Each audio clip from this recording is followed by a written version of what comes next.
Good afternoon, distinguished delegates. It's about 3 minutes past 3, so we should be able to be ready to start with our afternoon session.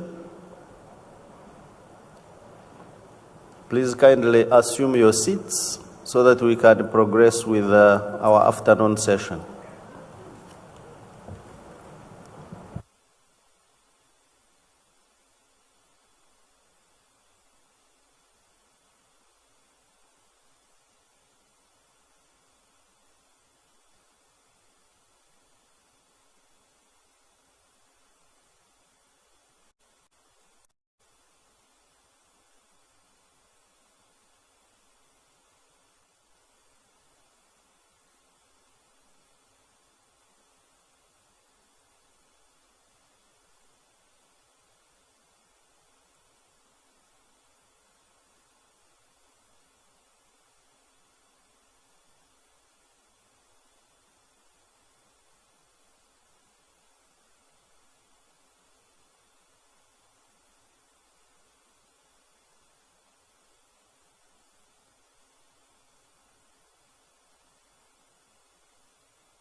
May I request distinguished delegates to assume their seats so that we can get started with the afternoon session?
So before we adjourned in the morning,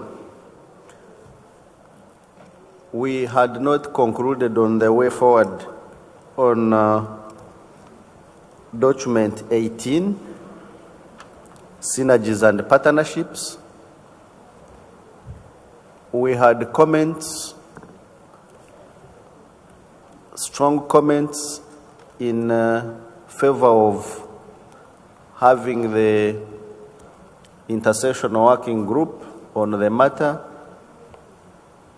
but the contention was whether the standing committee should have the mandate to approve or COP14 should have the mandate to approve. The Secretariat has had some consultations with the countries that raised concerns. Let me invite the Secretariat to update us on the consultations. Thank you, Chair. Yes, I would like to address some of the comments that were made by a number of governments earlier, specifically by New Zealand with regards to paragraph 5 and 6 bis of the resolution, resolution 1110, Rev COP 12. With regards to paragraph 5, I would like to apologize. There is an actual mistake. There is no Annex 4 of this document. This is, in fact, Annex 3. The paragraph refers to Annex 3 and the recommendations contained in that annex. With regards to paragraph 6, which requests the Secretary to continue endorsing NGO funding requests for projects, I would like to provide some clarification. Probably the paragraph is not clear enough. You may know that a number of funding opportunities, whether they are foundations or different schemes, invite NGOs to apply for funding for projects, but require letters of endorsement and support from governments or international organizations. So the Secretariat has been issuing notifications to parties, NGOs and other stakeholders to inform them about these opportunities and to encourage them to actually apply for funding for projects that contribute to the implementation of the CMS plans and initiatives. And the Secretariat has been providing these NGOs with letters of endorsement. This is merely what this paragraph means. Then I would like to go to the decisions. We have heard that a few concerns about giving the authority to the Standing Committee to approve a special accreditation to certain NGOs. So probably by actually giving that authority to Next COP would be the best approach. So we think that maybe with these clarifications, with these changes, and of course by integrating other recommendations and proposals that were made, we could make an amendment of this resolution and as well as of the decisions without the need of going to a contact group. But thank you. Thank you very much, Secretariat. I will revert to Australia and New Zealand and later on EU to confirm whether the proposed approach will move us forward. Australia, if you are in.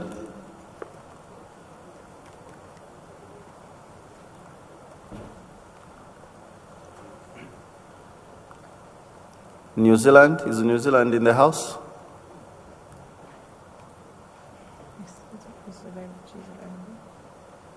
Chair, that sounds like a useful way forward. I'm just following that. We've provided some drafting suggestions to the Secretariat, which we've just sent. Thank you. Thank you, New Zealand. EU?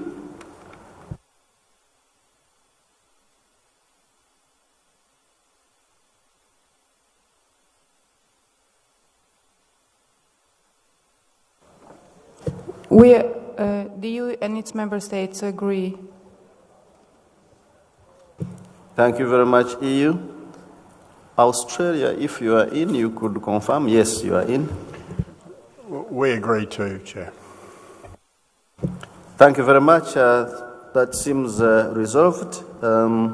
If you have any comments on the draft decisions for improvement of language, kindly pass them on to the Secretariat so that the resolution and the draft decisions can be improved and posted on the in-session documents online. Thank you very much. I will now invite the Chair of the Credentials Committee, Saudi Arabia, to update the meeting on the progress made on evaluation of credentials for the meeting. Saudi Arabia, you have the floor. Thank you, Mr. Chair. As this is the first time the Credentials Committee has taken the floor on behalf of the committee members, I would like to thank the Government of India for hosting the COP and for the excellent arrangement and hospitality. I would also like to congratulate Ms. Amy Frankel on her appointment as CMS Executive Secretary. The Credentials Committee held its first and second meeting on Monday, 17 February and Tuesday, 18 February. The meeting were attended by representatives of Malawi, the Netherlands, Saudi Arabia, and Uruguay. Saudi Arabia was elected chair by the committee. The Credentials Committee of the following 57 parties were examined and found to be in order: Argentina, Armenia, Australia, Belarus, Belgium, Bolivia, Brazil, Bulgaria, Cuba Verde, Costa Rica, Cote d'Ivoire, Croatia, Czech Republic, Denmark, Eritrea, Estonia, Ethiopia, European Union, Finland, France, Gambia, Germany, Ghana, Hungary, India, Israel,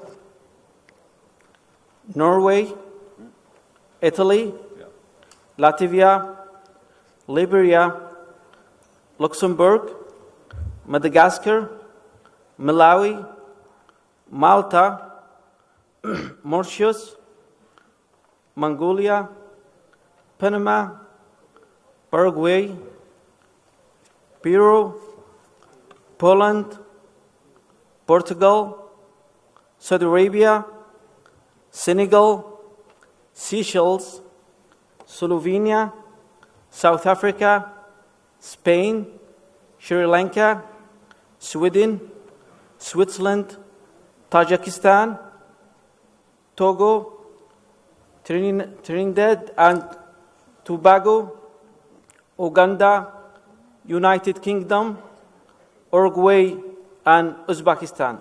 Mr. Chair, on behalf of the committee, I would like to congratulate the parties and the Secretariat for their close cooperation, which has resulted in a high number of credentials that were submitted early in the meeting.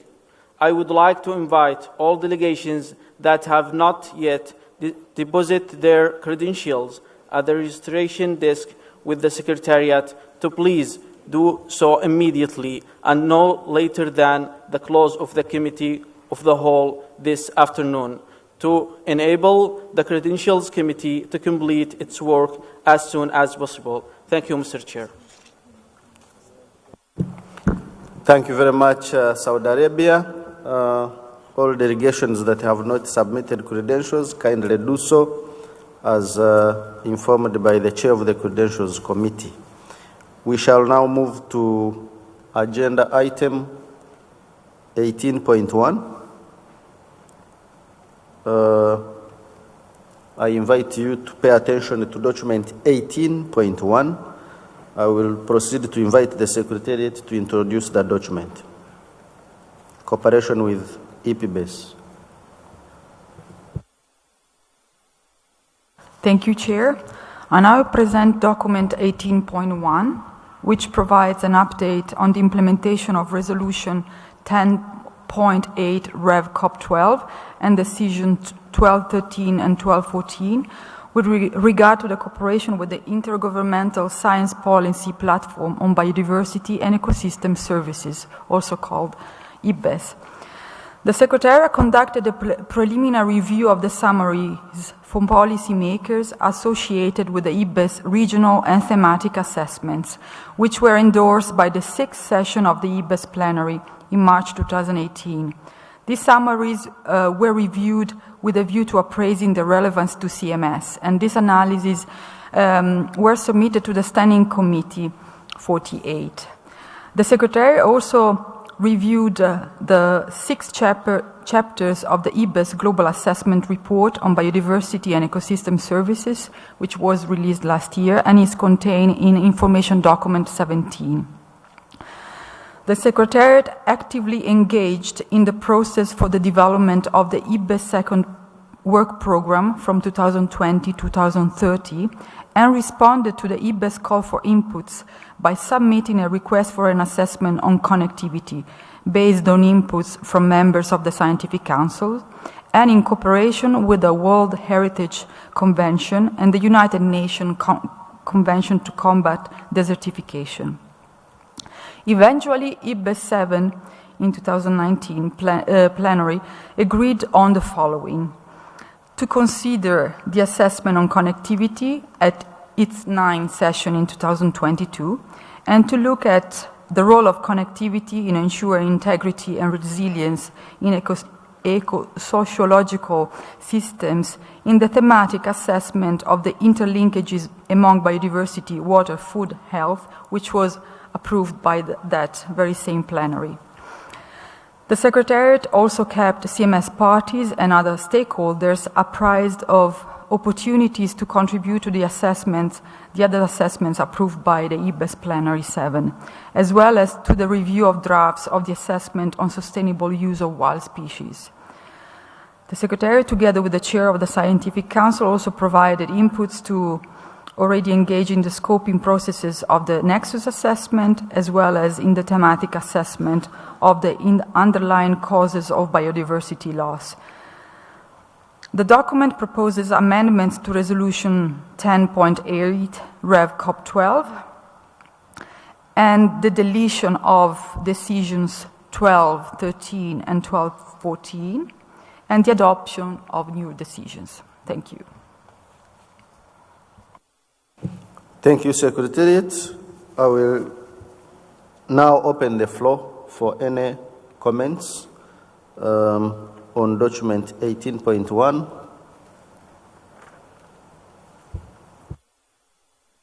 European Union.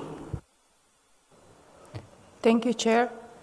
The European Union and its member states welcome the cooperation between the Intergovernmental Science Policy Platform on Biodiversity and Ecosystem Services and CMS so far. We welcome the pioneering work done by IBES on global assessment on biodiversity and ecosystem services, as well as preceding regional assessments. We also welcome the successful publicity campaign made in conjunction with the publication of the assessments, and insist urgent action to combat the direct and indirect drivers of biodiversity loss as identified in the global assessment. We take note of review of the IBES Global Assessment on Biodiversity and Ecosystem Services and the numerous mentions related to the implementation of CMS and of the importance of connectivity for protecting biodiversity and the need to integrate connectivity conservation aspects into future policies. We therefore support the adoption of the draft amendments to Resolution 10.8 contained in the Annex 1 of this document with the small amendments. Furthermore, we also support the adoption of the draft decisions contained in Annex 2 of this document with the small amendments as a practical way to ensure the uptake of connectivity issues in the future work of the IBES. The EU and its member states will submit the proposed changes in writing. Thank you. Thank you very much. EU, would it be possible to throw more light on proposed amendments?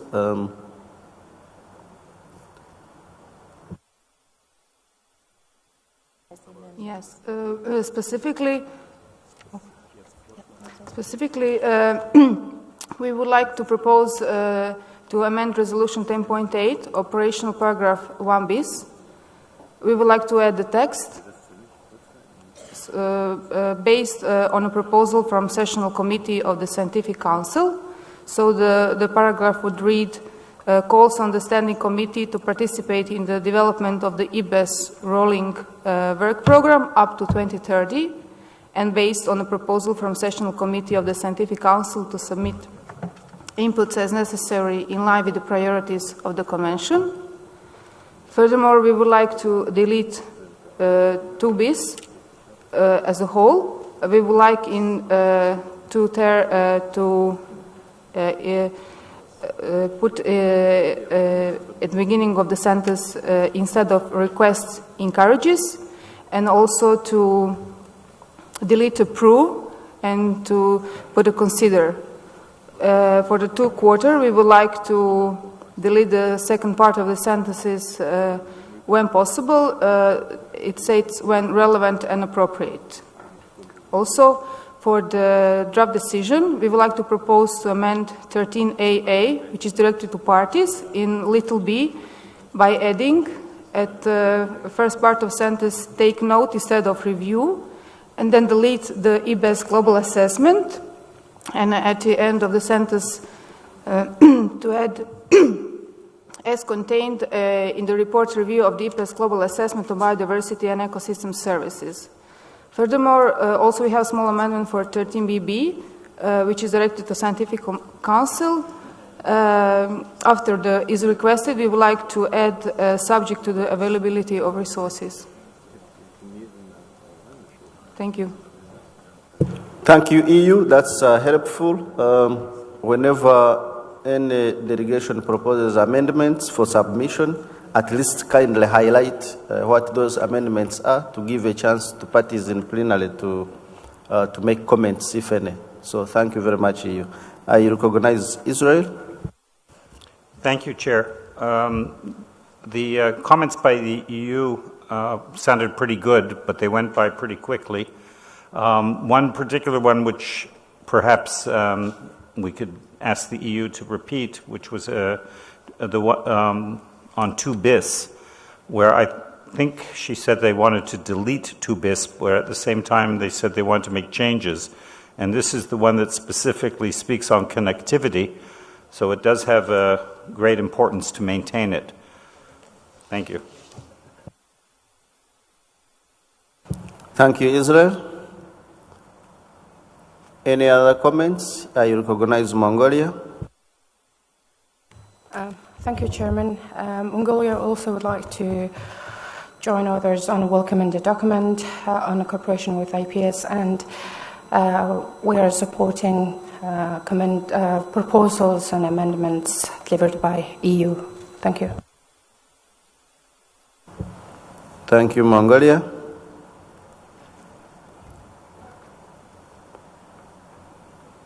European Union. Thank you, Chair. Regarding the request to delete the 2 bis, the reasons is that we think that it was slightly misunderstood how the IBES operates, as this intention was already included in the draft decision 13BB. So we think that it was not needed here. Thank you. Israel, would that be okay? Thank you for the clarification. 13BB, of course, speaks to connectivity, but 2 bis is probably the place where it should be specifically, so I would propose maintaining it as 2 bis. I don't think there's any real loss if it's repeated here. As a matter of fact, it's probably better to have it in 2 places. Thank you. Thank you, Israel. EU, can you live with repetition? If it doesn't do harm, we could maintain it for purposes of moving forward, since you both agree on the content.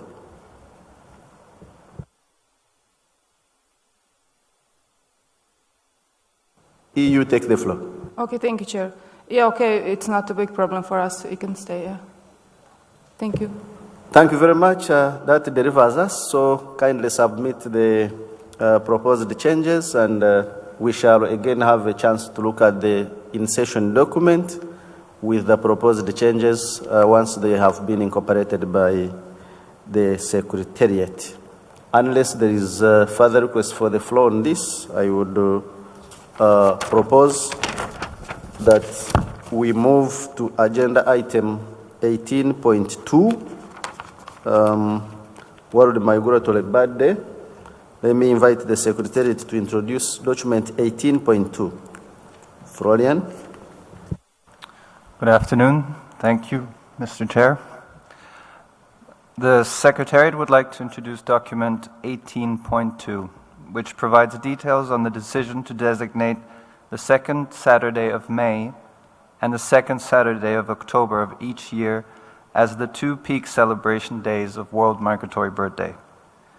The annex of this document includes proposed amendments to Resolution 11.9, World Migratory Bird Day, adopted by the Conference of the Parties at its 11th meeting in Quito, Ecuador, in 2014. The Conference of the Parties is requested to consider the draft amendments to Resolution 11.9 contained in Annex 1 of document 18.2. Thank you. Thank you, Secretariat. Any quick comments on document 18.2? Ecuador.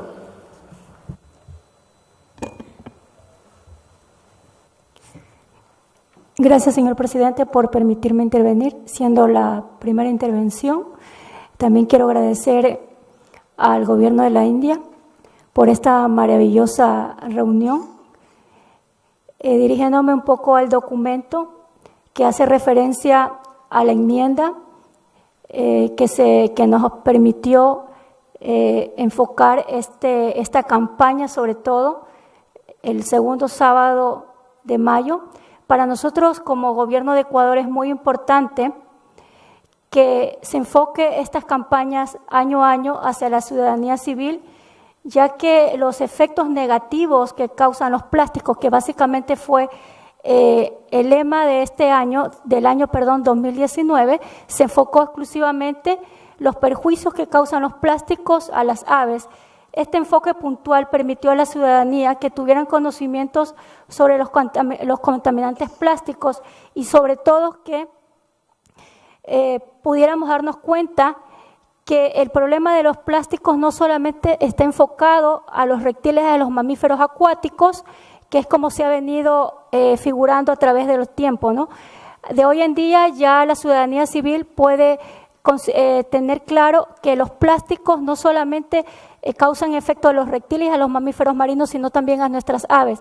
Y es muy importante también destacar que estas campañas año a año nos han permitido darnos cuenta que muchas de nuestras aves ya están utilizando el plástico para construir sus nidos. Es por eso que el gobierno de Ecuador recomienda continuar con estas campañas y sobre todo continuar con el lema que se utilizó en el 2009, el mismo que dice lo siguiente: protege a las aves, haz algo práctico contra la contaminación de los plásticos. Creemos conveniente que en los siguientes periodos este lema se lo siga considerando y de esta forma vamos a poder trabajar las partes para continuar minimizando y sobre todo enfocando la educación a la ciudadanía para trabajar en la disminución de los plásticos que básicamente no solamente contaminan el ambiente, sino que también son un perjuicio para nuestra fauna silvestre migratoria. Gracias.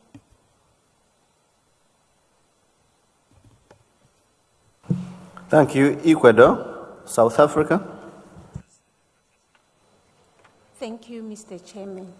South Africa welcomes the establishment of the second Saturday of October of each year as one of the two peak celebration days of World Migratory Birds Day. South Africa was one of the parties within the Southern African region or hemisphere that submitted the request for the establishment of the platform to celebrate World Migratory Birds Day later in the year when the birds are in the region. As an agent need to raise greater public awareness of migratory birds, the multiple threats they face, and the important role public awareness campaign can play in encouraging actions to mitigate these threats at a national level while the birds are in the region. Based on this, therefore, South Africa supports the amendment to Resolution 11.9 as contained in Annex 1 of COP 11 Doc 18.2. Thank you. Thank you, South Africa. European Union. Thank you, Chair.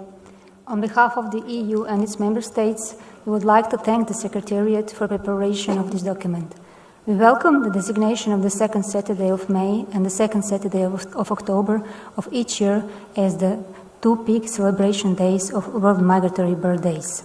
As proposed in the resolution on the light pollution contained in document 26.4.9.1, we support that one of the upcoming World Migratory Bird Days be dedicated to highlighting the effects of light pollution on migratory birds. We support adoption draft amendments to Resolution 11.9 contained in Annex 1, and we propose some minor editorial changes. And these changes reflect the fact that we will now have 2 World Migratory Bird Days, so they should be right in plural instead of singular in the document in some places. That's all. Thank you. The EU and its member states will submit the proposed changes in writing. Thank you. Thank you, EU. Uganda.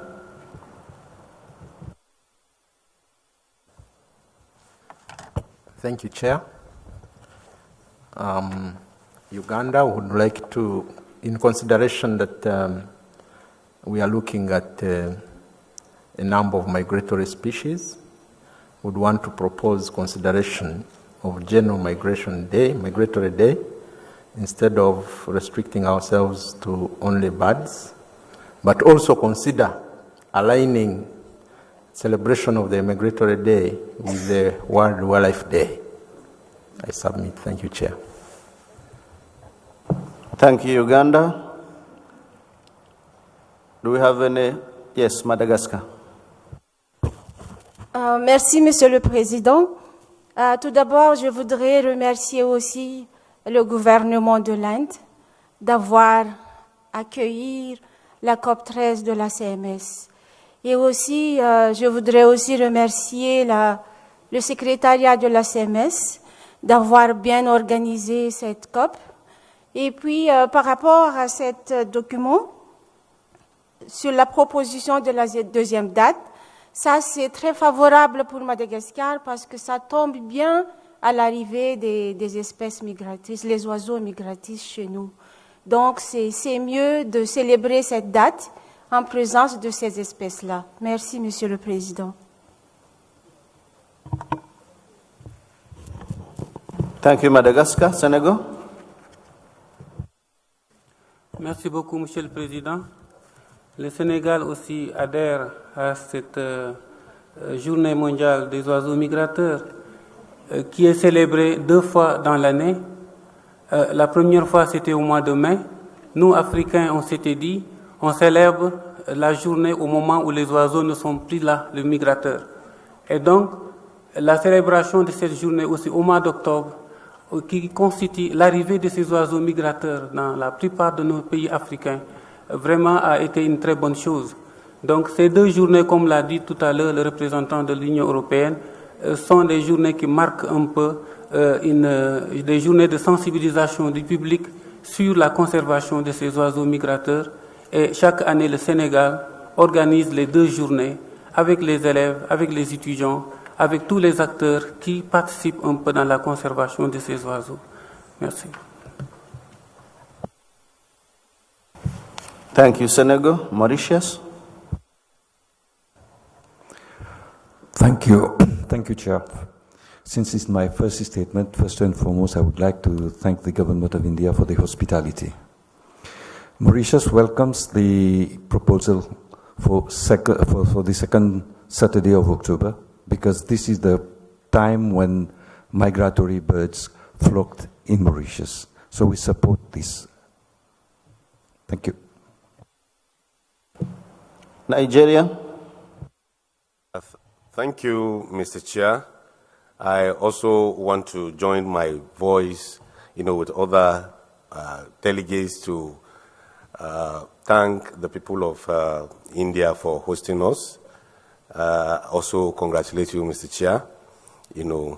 Thank you very much. I also want to support the idea of World Migratory Bird Day, the 2 days proposed, because they are very, very important to us. we have quite a lot of wetlands, and most of these migratory birds come into Nigeria, winter there, and at the end, they go back. So we need to do a lot of sensitization, to the communities where these wetlands are located, and in observing these days, it will go in a very long way to make sure that the communities are well educated, and these birds are protected, and safely come to winter, and at the end, return to their roots. And so Nigeria do support that this proposal be taken. Thank you, Mr. Chair. Thank you, Nigeria. We shall have East Asia Australasian Flyway Partnership. Thank you, Chair, for granting the opportunity for us to speak. As this is our first intervention at the CMS COP13, firstly, we want to express our gratitude to India for hosting this important meeting in this beautiful city. We are from Secretariat of East Asian Australasian Flyway Partnership, EAAFP, a voluntary collaborative initiative to conserve migratory water birds and wetlands in the flyway. Our partnership involves 37 partners from national governments, international environment convention secretariats, including CMS, and international organizations and international NGOs. We are very keen to work with different international convention secretariats to support the development of post-2020 global biodiversity framework in the context of our mission. The World Migratory Bird Day has been one of the key CEPA activities of the EAAFP to promote migratory water bird conservation and connectivity along the flyway. We encourage our partners to celebrate World Migratory Bird Day and produce awareness-raising materials and provide small grants. EAAFP Secretariat is keen to strengthen the promotion of World Migratory Bird Day in the EAAF and welcomes the celebration of World Migratory Bird Day twice a year, as well as to share our experience with the other flyways. Thank you. Saudi Arabia. Thank you, Mr. Chairman. We are supporting, Saudi Arabia is supporting this document, but we would like to have a clarification about the theme normally for each of these days. So we would like, if there is a procedure or something related to choosing the theme, to be added here. Thank you. Thank you, Saudi Arabia. BirdLife International.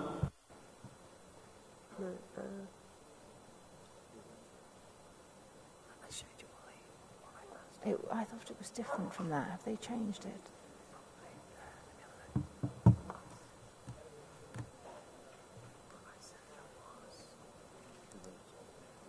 I really...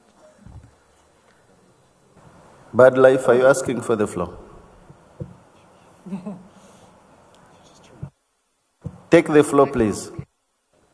For BirdLife, the World Migratory Bird Day is an absolutely fantastic institution, and we strongly support this excellent innovation of having a second day. I think we've heard from the floor how much that is appreciated across the world.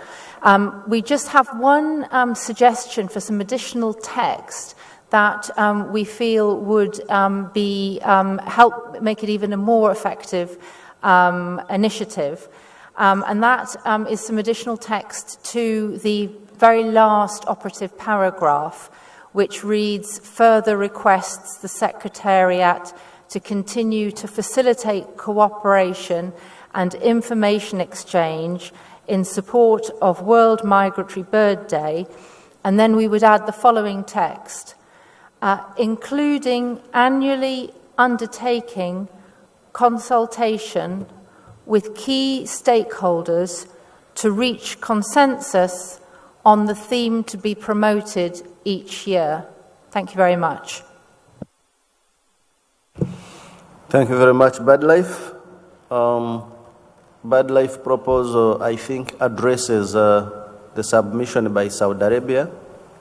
So unless it is objected to, we shall request BirdLife to submit it for inclusion. Do you have any objections?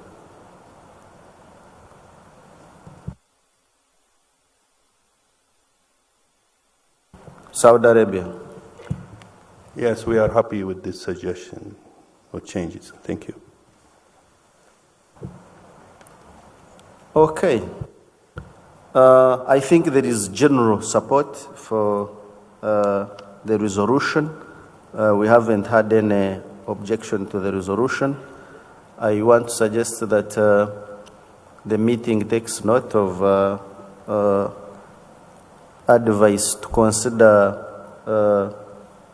having a day that reflects all migratory species suggested by Uganda. We can take note of that in the meeting report for future consideration. Uganda, would that be acceptable? That is acceptable, Chair. Thank you. Thank you very much. Then this document is agreed. We shall proceed to now agenda item 26, conservation issues.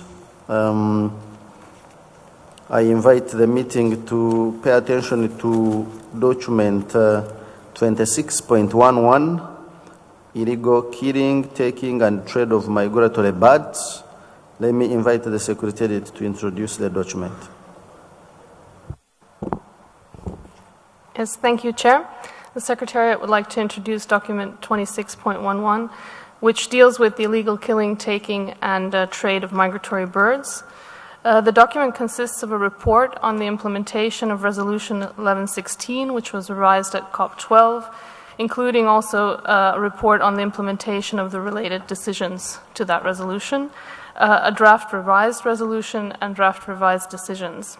In addition to the document itself, we have changes that have been suggested by the Scientific Council contained in document 26.1.1, Addendum 1.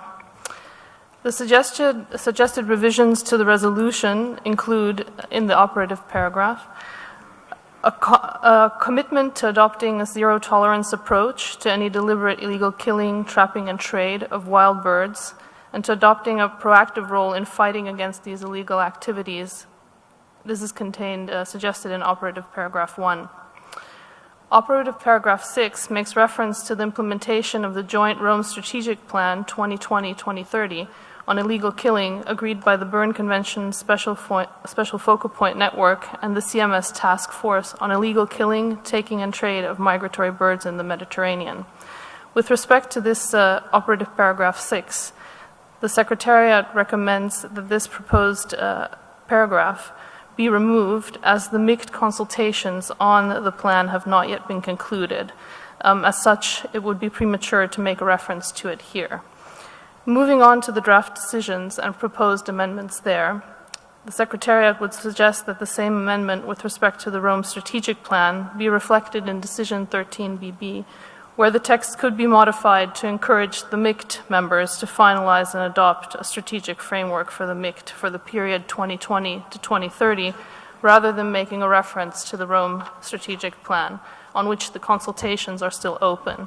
And this would more appropriately reflect the current status. In addition, I'd like to point out that the Scientific Council has recommended to include 3 new draft decisions to this document.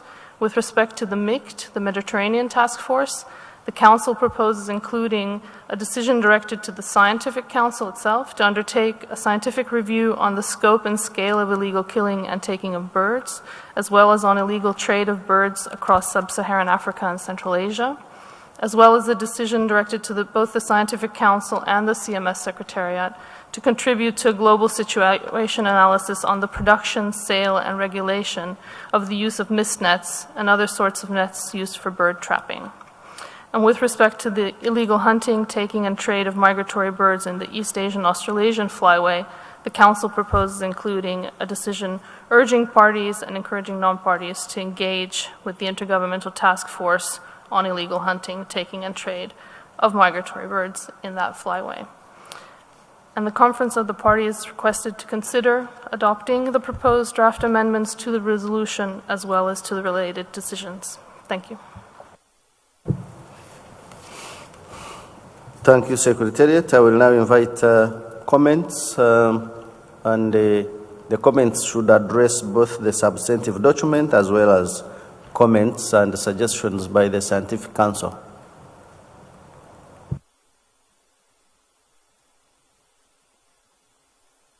European Union.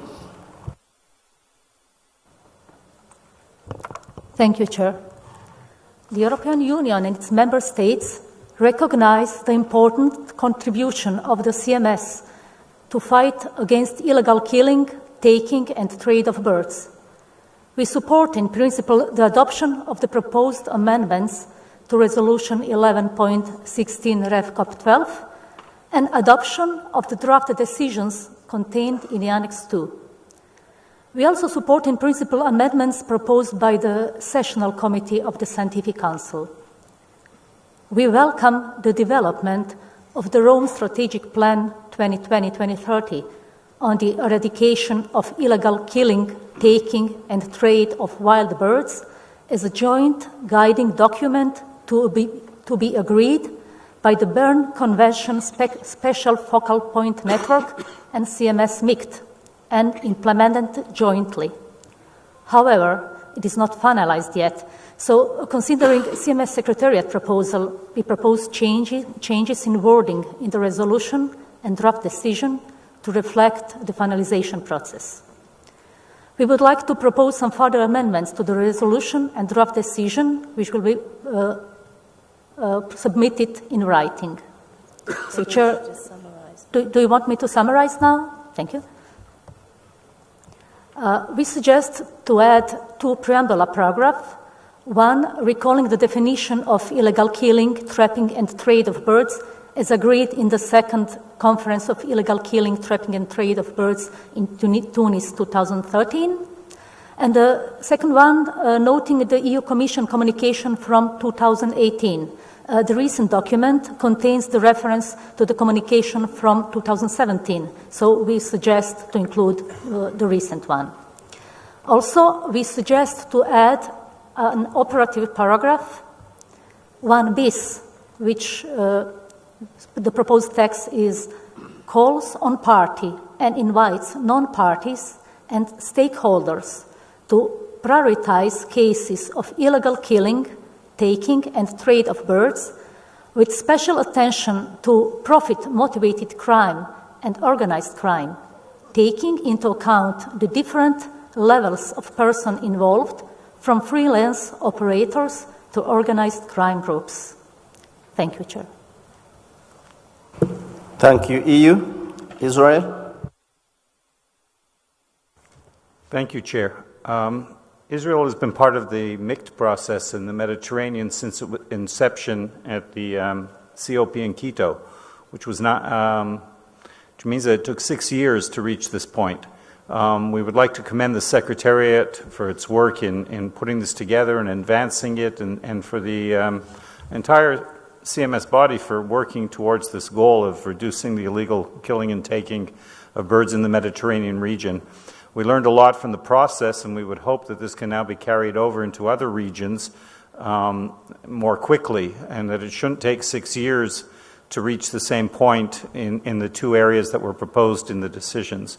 One thing that came up in the discussions in the Mediterranean and by the working group was that the focus, of course, has been on illegal killing and illegal taking, but we have to remember that in some countries there is legal killing and legal taking of birds that impacts greatly on bird populations and can often be unsustainable and not necessarily for CMS protected species, but or CMS listed species, but for many species of birds.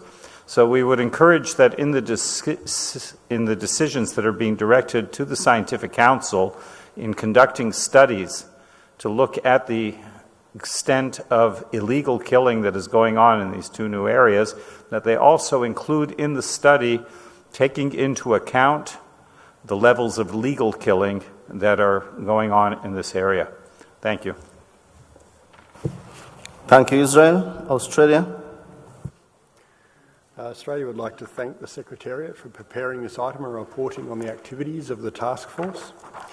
Australia has a particular interest in the task force on illegal hunting, taking and trade of migratory birds in East Asian Australasian flyway. As noted in the report, Australia is Vice Chair of that EAAF task force that was established under the Flyway Partnership. Australia is pleased to support the Birds Russia project that aims to quantify the level of illegal hunting and take of shorebirds in the Russian Far East, including target species like Far Eastern curlew. We'll be happy to share the results of the report when it is available.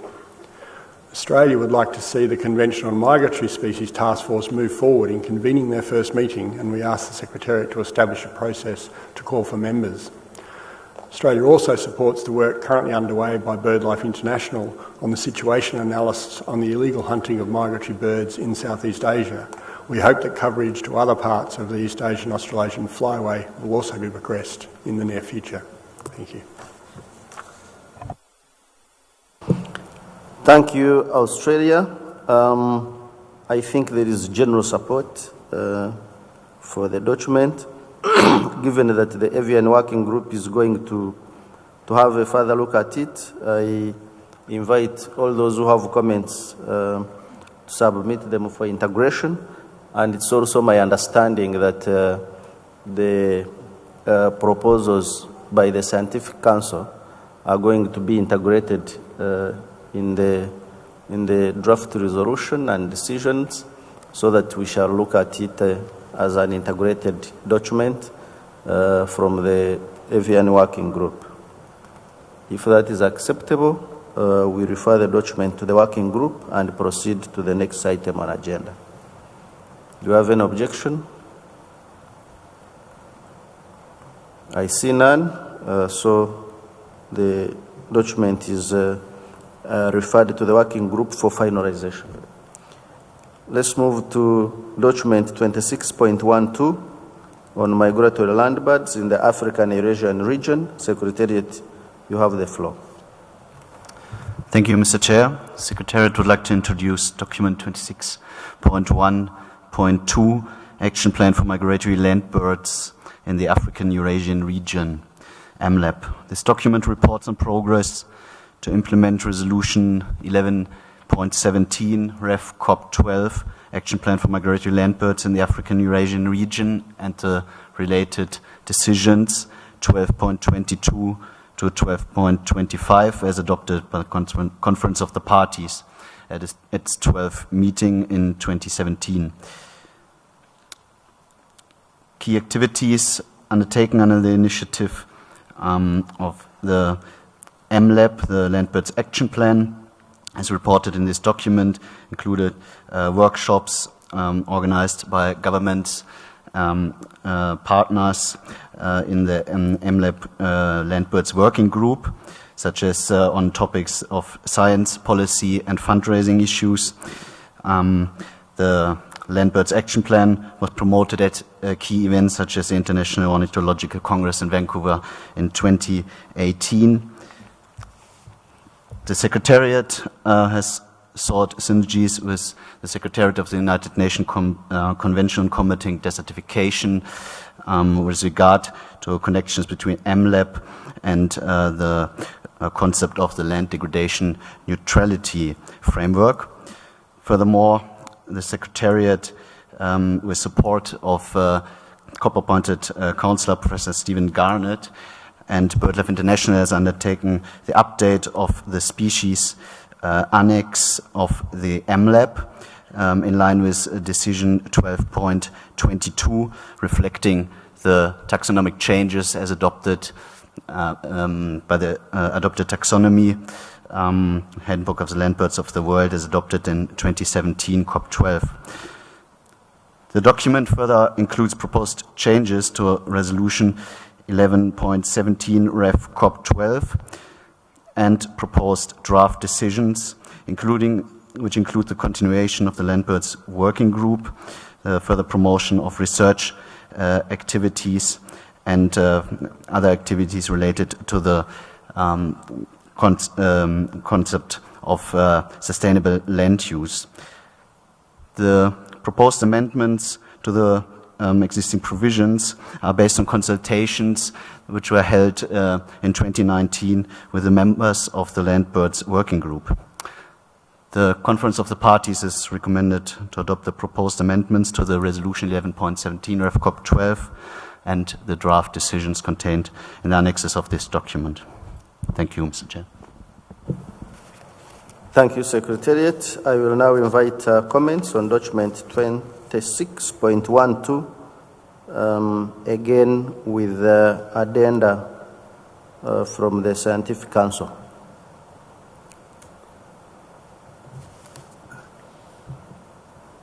European Union. Thank you, Chair. The European Union and its member states acknowledge the work done by the African Eurasian Migratory Land Birds Working Group. We understand the importance of ensuring the coordination of the activities needed for the implementation of AVMLAP and the Working Group's program of work, and the need for the organization of at least one meeting of the Working Group during the intersessional period between COP13 and COP14. We stress the need to step up implementation of AVMLAP. We support the adoption of the draft amendments to Resolution 11.17 Rev COP 12 contained in the Annex 1 of this document. We support, with minor changes, the adoption of draft decisions contained in the Annex 2 of the document, and note the changes made to the Action Plan for Migratory Land Birds in the African Eurasian region contained in the Annex 3. We also support amendments proposed by the Sessional Committee of Scientific Council. The EU and Member States will submit the proposed minor changes in writing. These are only editorial changes, but I can read them if you want. If it's only language, you don't need to read it, as long as it is just the language and no change in substance. Those can be submitted for integration.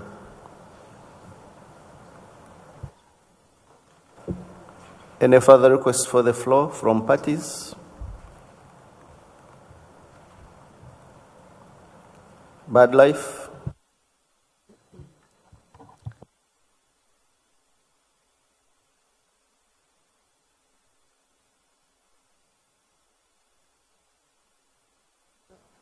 Thank you, Chair. BirdLife regards the Land Bird Action Plan to be of immense potential strategic importance for the Convention. For one thing, it's the essential third leg of the tripod of bird conservation along the African-Eurasian flyway, providing the essential complement to the Waterbird Agreement AWA and the Raptors MOU. For another, it's the only CMS instrument that seeks to influence land use in Africa to try and prevent happening there the sort of widespread unsustainable land use in Europe that has caused such devastating declines of European breeding birds. There are real opportunities to make a difference here because, in contrast to the perverse incentives of the Common Agricultural Policy that has made so much of the EU landscape unsuitable for birds, there are opportunities to piggyback on the huge investments being poured into Africa in relation to development aid, climate change mitigation and anti-desertification objectives to deliver real nature-based solutions. For example, much of the tree planting being funded in Africa is of alien species of no benefit to native African wildlife, including migratory birds. CMS has a real opportunity to influence such planting to make sure it is of native trees needed by migratory land birds. If land birds are doing well, then it's a sign that land use is truly sustainable. So in the same way that in Europe, the Pan-European Common Bird Monitoring Index, the Wild Migratory Bird Index, is used by the European Environment Agency to measure the sustainability of land use in the EU, we need to develop something similar in Africa. I would like to just propose some text, if I may, to further elaborate in the text exactly what kind of bird monitoring could be developed. There's a lot going on already. And all of this, I think, would very much contribute to the work that has been proposed with the Desertification Convention. So would you like me just to read the one new preambular paragraph and then an addition to one of the operative paragraphs?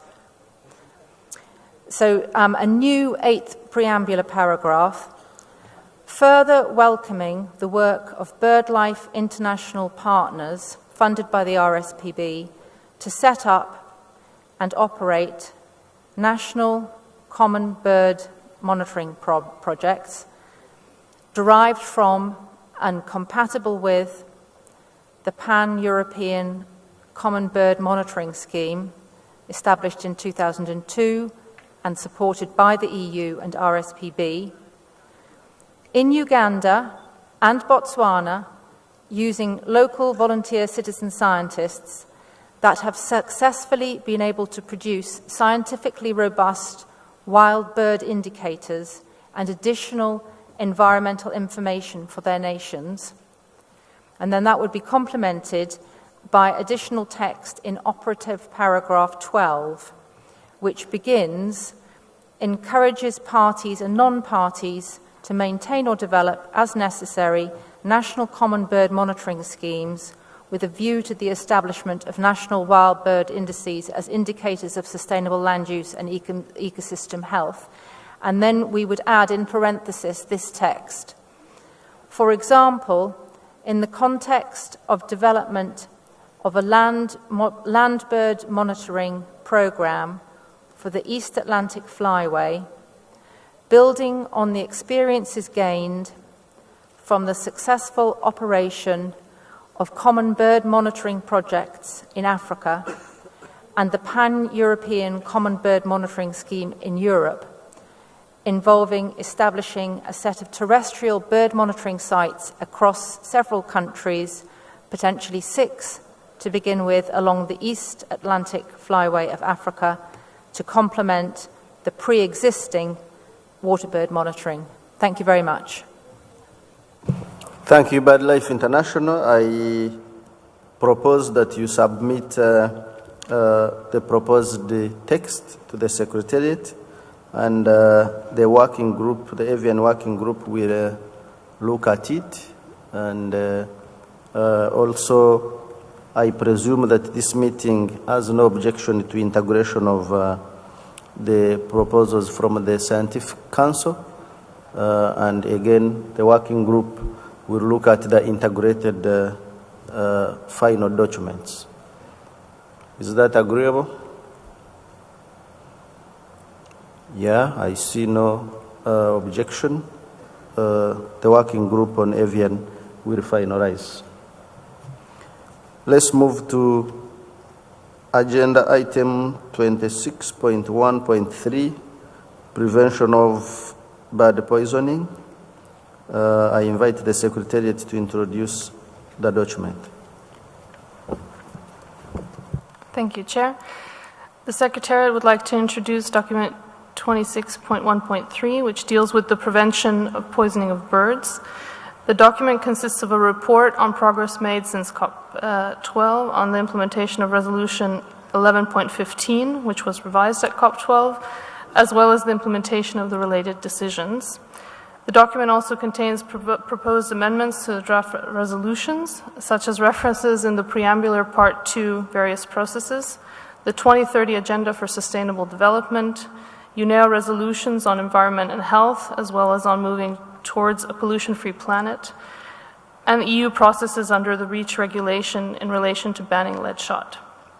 The operative part of the resolution contains minor suggestions for changes, including a proposal to continue the intersessional working group on preventing poisoning of migratory birds, as well as amendments to the annex of the resolution, which contains the terms of reference for the working group, calling for the strengthening of synergies with other processes such as the MICT, the vulture and land birds working groups, as well as AWA and the Raptors MOU. In addition, the Scientific Council has recommended the inclusion of a new operative paragraph related to the review, licensing, and safe use of veterinary NSAIDs, as well as to the identification and promotion of safe alternative drugs. These are the changes for consideration. The Conference of Parties is requested to consider adopting the proposed draft amendments to the resolution, as well as to the related decisions, if there are any suggested. Thank you. Thank you, Secretariat. Do you have any quick comments on document 26.13 and the attendant addendum from the Scientific Council?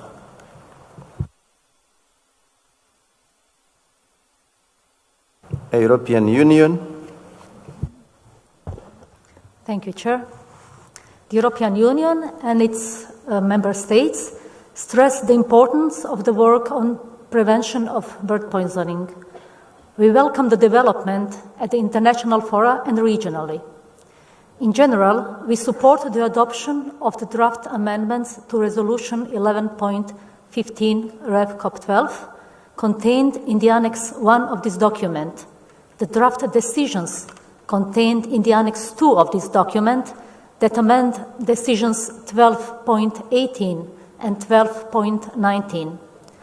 But we cannot support the draft decision 13BB contained in the Annex 2 of the document directed to European Union and its member states, as the process under REACH regulation is not completed and outcomes cannot be prejudged.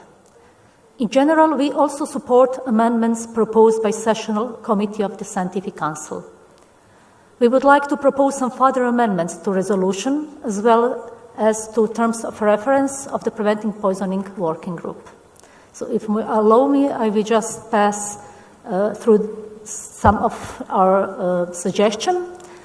We suggest to add a few short preamble paragraphs, aware of the important role of national legislation and its enforcement regarding categorization and selling of such substances that can result mortality or morbidity of a bird species through permission regime.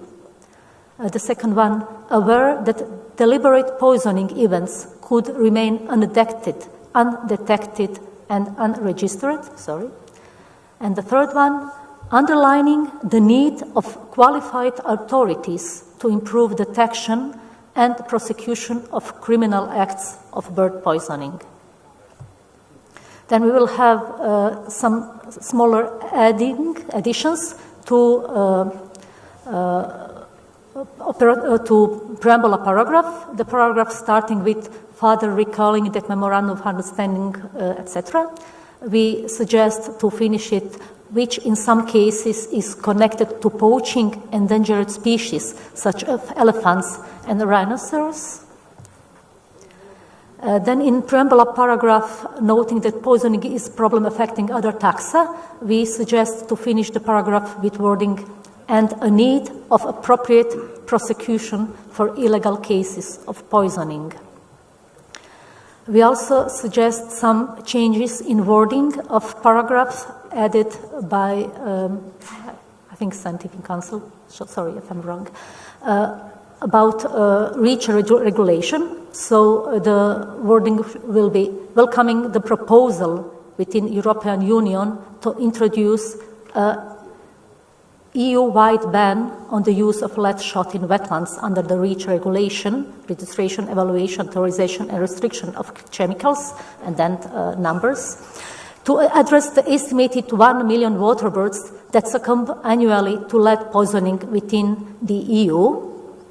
And the second one, welcoming the request made in 2019 by the European Commission to the EU Chemical Agency to develop a restriction proposal in the framework of REACH in relation to use of lead in fishing weights and ammunition. These changes are here to better explain the process which is going on in the European Union. And in preamble paragraph, acknowledging the number of parties already applying relevant policies, we suggest to add some examples. So the paragraph will read, for example, removal of certain toxic insecticide from the market, use of canine patrols to deterring and detecting poison bites, training programs on investigation and prosecution to rebel bodies and authorities, and then goes on implementing programs as it was in the previous, in the original version. And in operative paragraph 7, we suggest that the paragraph finish with words, and for this purpose involving relevant enforcement authorities. And in operative paragraph 16, which proposed the continuation of PPWG until the word is decided otherwise at any meeting of the Conference of Party, it was suggested, but actually it should be until COP14 to be in line with terms of references which are given in the annex of these documents. So these are, I would say, the most important suggestions for changes. Thank you. Thank you, European Union. Please forward the written comments to the Secretariat. Let's take Nori.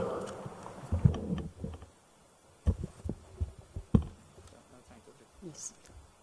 Thank you, Mr. Chair. Norway supports the suggestions made by EU, and we would also like to propose an additional amendment to the document with respect to the facilitation of the work on phase-out of the use of lead ammunition and fishing weights. Since the adoption of the guidelines to prevent the risks of poisoning to migratory birds at COP11 in Quito, there has been some advances made with respect to phasing out of the use of lead ammunition in particular. Notably, it is encouraging to see the ongoing process in the European Union under the REACH Committee. The text central is a new operative paragraph 17 with associated other new texts or deletions to accommodate the proposed task force. I will now read the suggested new paragraph 17 accordingly. Instructs the Secretariat to convene an intergovernmental task force on phasing out of the use of lead ammunition and fishing weights to take forward the implementation of the guidelines in its relevant sections and request the Standing Committee to develop and approve a terms of reference for the task force as its second meeting after the COP13. The proposed amendments have already been submitted to the Secretariat. Thank you, Mr. Chair.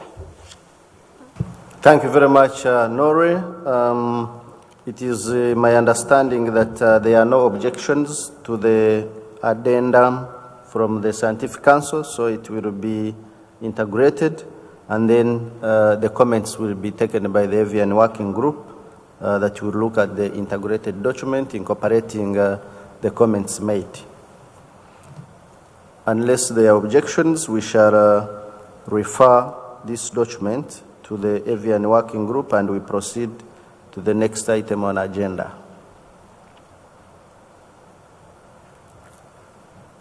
I see no objection, so we shall move to document 26.14, flyways. Thank you, Mr. Chair. Secretariat would like to introduce document 26.1.4, flyways. This document reports on progress to implement resolution 12.11, flyways, and the related decisions 12.31 to 12.35, action plan for America's flyways, as adopted by COP12 in 2017. Key activities reported in this document, which were undertaken in the recent triennium, were the establishment and the first meeting of the America's Flyways Framework Task Force as a new regional initiative under the Flyways program of work, and the implementation of key developments contributing to the Flyways program of work are reported also in several other document submitted to this meeting of the Conference of the Parties. The document includes proposed amendments to Resolution 12.11, which are based on consultations with the Flyways Working Group and the Americas Flyways Framework Task Force. Furthermore, there are draft decisions contained in the annex of this document, some of them based on the decisions as adopted from COP12, with a couple of proposed amendments, and the Sessional Committee meeting of the Scientific Council in November 2019 has further recommended proposed amendments to these draft decisions to specifically facilitate implementation and also reporting mechanisms regarding the program of work of the Flyways Working Group. The Conference of the Parties is recommended to adopt the proposed amendments to Resolution 12.11 in Annex 1 and the draft decisions contained in Annex 2 of the document. Thank you, Chair. Thank you, Secretariat. I will invite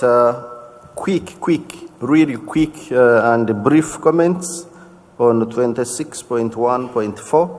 Given that there is a dedicated working group on avian species, let's make the interventions very brief and in general terms. Specific amendments can be taken by the working group. I recognize India. Thank you, Chair, for giving India opportunity of intervening in this particular item number 26.1.4. We would like to inform you that India forms a major landmass on the Central Asian Flyway. India has been taking a leadership role in conservation of migratory birds of Central Asian Flyway. India will be continuing its role as was spelled out by our Honorable Prime Minister yesterday. We have already launched a National Action Plan for Conservation of Migratory Birds along with the Central Asian Flyway in 2018. India would be happy to provide technical support to Central Asian Flyway range countries in preparation of the National Action Plans in their respective countries. The CMS Central Asian Flyway Action Plan for the conservation of migratory water birds and their habitats, finalized in 2005, is now 15-year-old. We should realize that the implementation of this action plan still requires further efforts. Several issues envisaged in the action plan would require revision as per current conservation scenario in the region. Importantly, the lack of independent institutional mechanism is a barrier in effective implementation of the action plan. Mr. Chair, India is of the opinion that it is important to establish an institutional mechanism for undertaking research, studies, assessments, capacity development, and conservation initiatives by creating a common platform for better cooperation among the range states and to give more focus on the conservation of migratory birds in the region under the umbrella and support of CMS. Therefore, India proposes to suggest amendment in the TOC number 26.1.4. In the proposed amendments to Resolution 12.11, in the preambular para, the words welcoming the progress within bracket Abu Dhabi 12 December 2012 may be read as follows. Welcoming the progress made by the Government of India to develop in consultation with the CMS and IWA secretariats and the Central Asian Flyway range states an institutional framework for conservation of migratory birds in the CAF, which will be reporting to the CMS, and congratulating India for its National Action Plan on the CAF for migratory birds and progressive implementation of this action plan. We would also like to make changes in the operative para of the resolution in para number 8.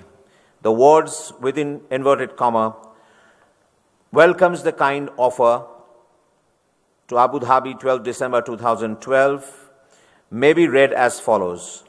Welcomes the further efforts of the Government of India to continue the collaborative process with the CMS and IWA secretariats and with the involvement of Central Asian Flyway range states to develop an institutional framework to the CMS, including a coordinating office hosted by the Government of India to support implementation of the avian-related CMS agreements, resolutions, and decisions, including the Central Asian Flyway Action Plan for conservation of migratory water birds and their habitat, as well as to support such a plan with resources under the aegis of CMS.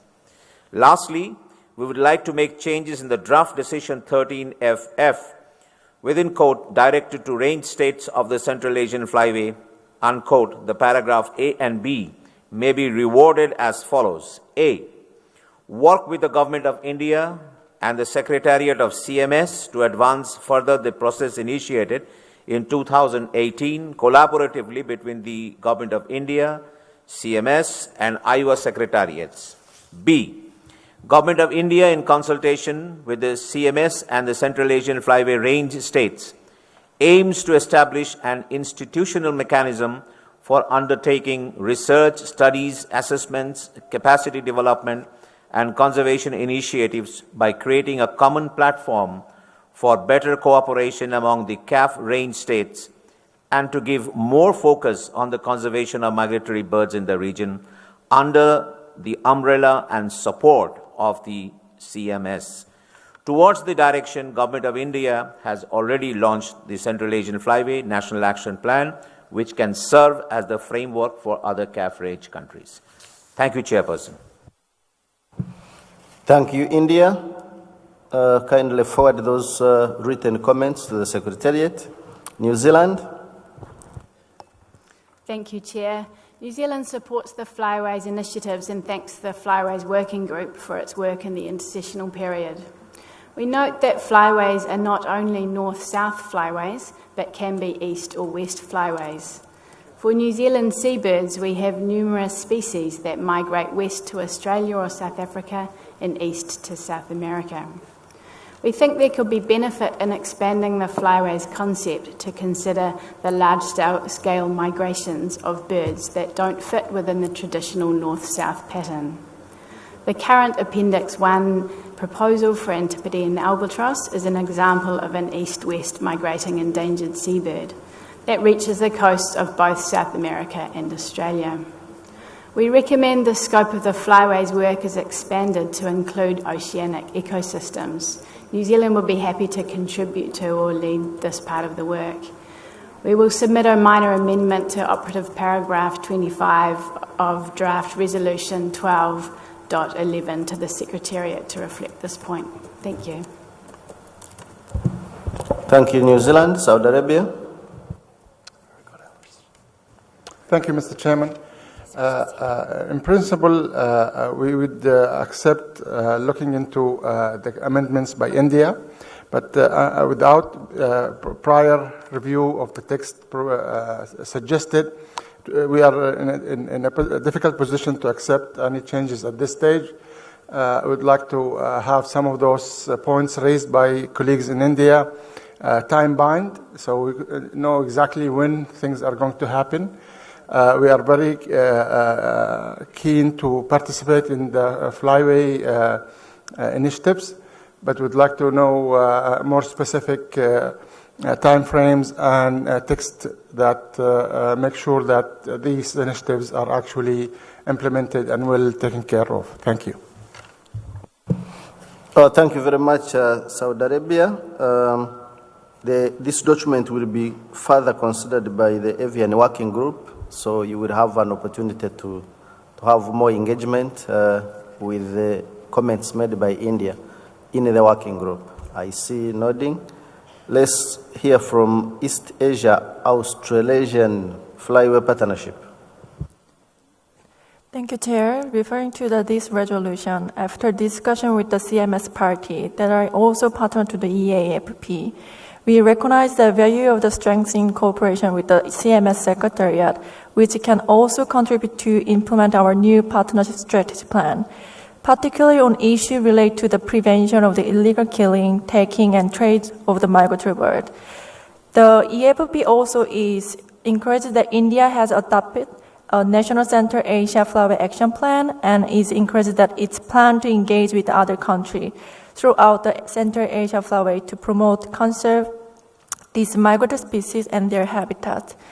The Central Asia flyway shares several migratory water species with the EAF, and our Secretariat will be very pleased to share our experience in developing the EAFV institutional framework, including the flyway site network, comprising 146 sites from Australia and New Zealand all the way to Arctic Russia and Alaska, as well as our working group and task force and single species action plan for threatened species. Thank you, Chair. Thank you very much. We shall take Mongolia and close the discussion on this agenda item. Mongolia?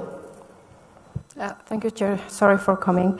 Mongolia would just briefly wanted to thank our host, the government of India, for their leadership and commitment taking, particularly for the Central Asian flyway. And then, as we heard from our host, they are expressing their offer to support the range states, and I really hope the range states would also be thanking for that. Thank you. Thank you, Mongolia.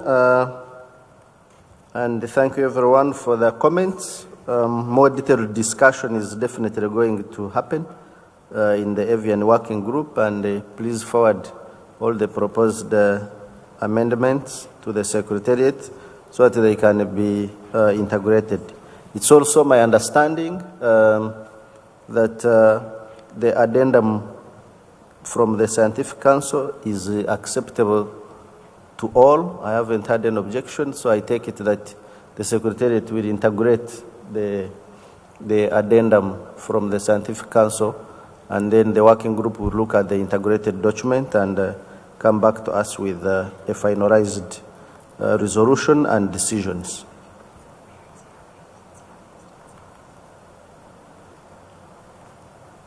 Yeah, I see no objection, so we shall refer the document to the working group. Let's proceed to 26.1.5, action plans for birds.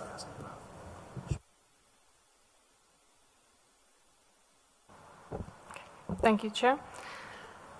So last but not least in the list of bird documents for today, document 26.1.5 consists first of a brief report on progress made since COP12 with respect to the implementation of Resolution 12.12 on action plans for birds and the related decisions.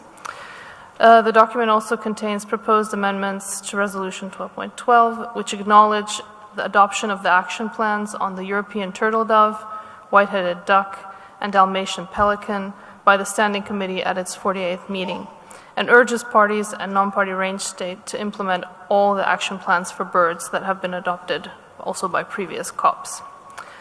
In addition, the document contains 2 revised draft decisions. To ask the Secretariat to coordinate also with the AWA Secretariat with respect to the implementation of the Dalmatian pelican and white-headed duck action plans. And the second decision renews the Standing Committee mandate to adopt the yellow-breasted bunting action plan intersessionally between this COP and COP14. I'm happy to report that we had a chance to discuss this document in the Avian Working Group last night, including the revisions suggested by the Scientific Council, which are captured in document 26.1.5 Addendum 1. I can report that the working group cleared all the proposed revisions to the resolution, and the working group also reached a consensus on the draft decisions with slight revisions made to the one proposed by the Scientific Council to the draft decision 13BB, clarifying that the possible multi-species action plan for buntings refers to Eurasian migratory species under the genus Emberiza in an unfavorable conservation status. And therefore, the Conference of the Parties is requested to consider adopting the post-draft amendments to the resolution as well as to the related decisions. Thank you. Thank you, Secretariat. Is the product from the working group already online? Okay. It's not yet online. I will request the Secretariat to post the outcome of the working group online.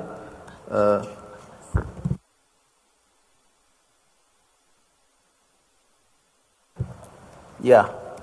The outcome of the working group will be posted online, but of course, having been the first meeting of the working group, there could have been delegates that did not participate in the working group, so we can open the floor for quick comments. If there are no comments, okay, there are comments. India. Thank you, Mr. Chair, for allowing India to make another intervention regarding this particular proposal. India would make few amendments in the draft resolution 12.12 and the draft decision of the document 26.1.5. In the proposed amendments to resolution 12.12 at Annex 1 to Doc 26.1.5, action plans for birds, after the para acknowledging the progress made in the development of the action plan for the yellow-breasted bunting, including the sound scientific and participatory process towards its successful finalization and implementation, the following para proposed by India may kindly be included.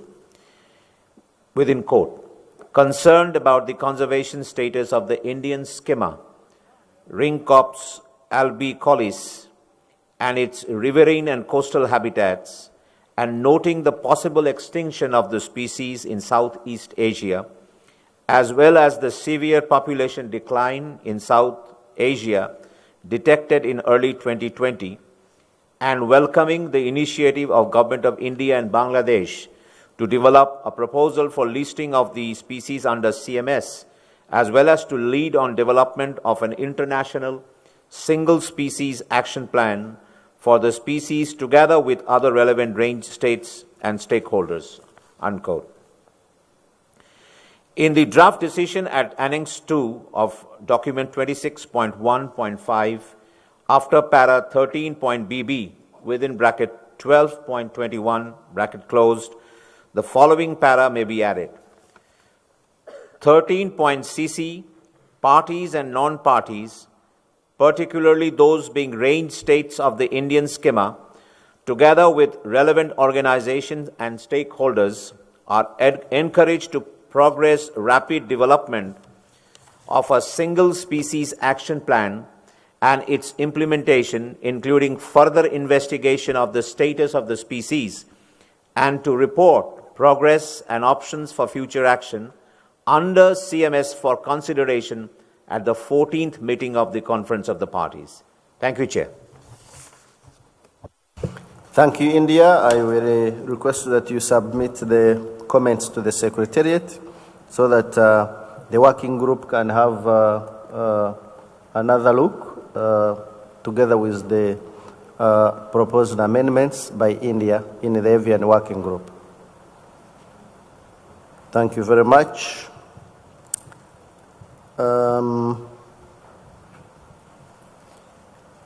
Yeah.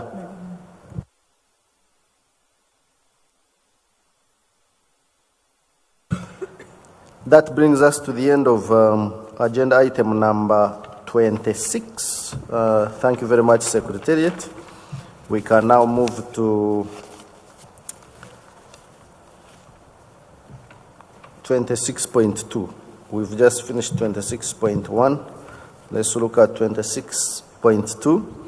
Again, we have a dedicated working group on aquatic species. So I will invite distinguished delegates to make general statements in terms of principle and reserve specific texts to the working group. We can discuss the principles behind the proposed texts you want to amend here, and the general comments, and then the specifics can be discussed in the working group. So let me invite the Secretariat to introduce document 26.2.1 on important marine mammals areas.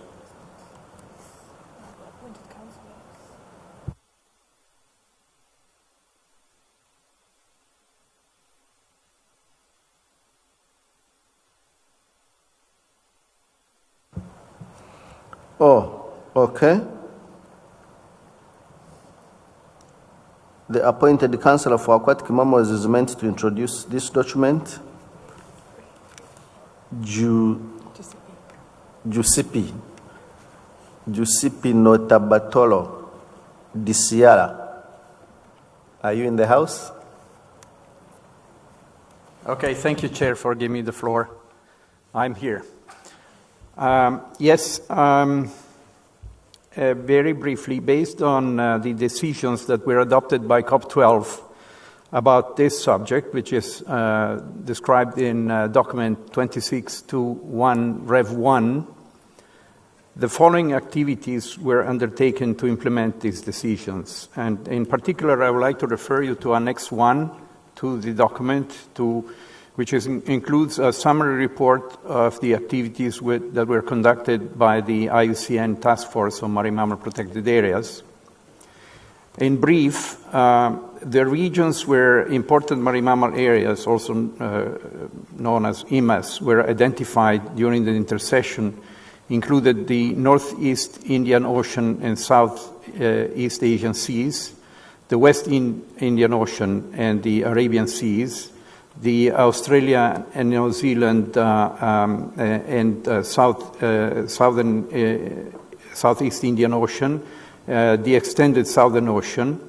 These activities, these regions were identified with support from the government of Germany, particularly the International Climate Initiative, and by the French Agency for Biodiversity. A total of 114 IMAs were identified over 4 million square kilometers. In addition to that, 2 more IMA implementation demonstrations were conducted, one in the Andaman Sea in India and the second in Mozambique.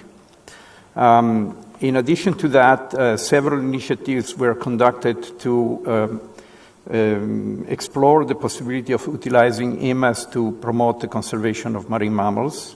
And one of them, just briefly, for the interest of time, I will list a workshop conducted in cooperation with the International Whaling Commission last April on explore the utility of using the IMAs in avoiding ship strikes and large whales. And finally, many IMAs have been identified as potential K biodiversity areas, providing significant support to the development of a K biodiversity area network at sea. To date, IMAs have been developed with relevance to 18 CMS-listed species. I will not list the species here, but they are all contained in the document. And one area for future work that has been identified with the task force through the IMA process was to address the gap in data on marine mammal populations on the high seas, that is in areas outside of national waters and exclusive economic zones. The Secretariat has actively engaged with the IMA process, attending nearly all meetings and helping to promote IMAs, particularly through the CMS office in Abu Dhabi and United Arab Emirates. And it has also promoted IMAs through side events held in other fora, such as the Biodiversity Beyond National Jurisdiction negotiation process. To go to the actual suggestions for decisions, I would like to point you to Annex 2 of the document on the last page. Decisions proposed here are, as usual, subdivided into directed to parties, scientific council, and secretariat. Directed to parties are requested to utilize the identified important marine mammal areas posted on the website of the Marine Mammal Protected Areas Task Force of IUCN when identifying habitat at risk of designating threat mitigation measures for CMS-listed pinnipeds, Iranians, otters, polar bear, and cetaceans. Directed to the Scientific Council, requested, subject to availability of resources, to support parties when identifying habitat at risk of threat mitigation measure for CMS-listed marine mammals, and they collaborate with IUCN Marine Mammal Protected Areas Task Force to include data on CMS-listed marine mammals, and directed to the Secretariat to transfer information on newly identified IMAs received from the IUCN Task Force to the Scientific Council and to the parties, and invite contributions from parties and range states. Support the engagement of national support for a new decade of scientific research about the habitats of marine mammals and other migratory species on the high seas, because this is the area which is 40% of the planet for which very, very little data exists. And finally, continue to engage in the negotiation process for an implementation of the BBNJ Treaty, Biodiversity Beyond National Jurisdiction, with a view to its relevance for marine mammals as well as other migratory marine species in areas beyond national jurisdiction. Thank you, Chair. Thank you very much, our COP-appointed councillor. I will invite quick comments, very brief comments on the document.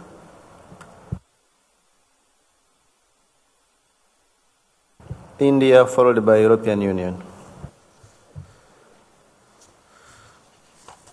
Thank you, Chair, for giving India again an opportunity to speak in support of the draft decisions, especially for the item number 13.BB, wherein there is a request for inclusion of dugong in Appendix 1 of CMS. India fully supports such proposition, since the population of dugong is under stress in the Indian waters, although there have been some very good work done off the Gujarat coast, the place where we are sitting right now, but still there are areas wherein we require some sort of international support for the conservation of this important species. So India will be wholeheartedly supporting the inclusion of dugong in Appendix 1 of CMS. Thank you, Chair. European Union. Thank you, Chair. The European Union and its member states would like to thank the Aquatic Mammals Working Group for their work and involvement in IMA's process, and we take note of the report of the IUCN Marine Mammal Protected Areas Task Force. EU and its member states take note of the advice from the Scientific Council that dugong would benefit from being included on Appendix 1, and therefore we encourage range states to take appropriate actions relevant for conservation of the species. We have some small amendments, so I can just read, there are some editorials, but also in the draft decision directed to the parties, we would like to add one more element, which could be useful when useful for application of IMAS, and that will be also when designating marine protected areas and for marine spatial planning purposes. Thank you.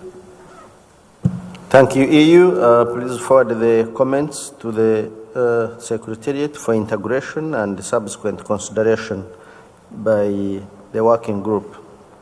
Let's have Seychelles. Thank you, Mr. Chair.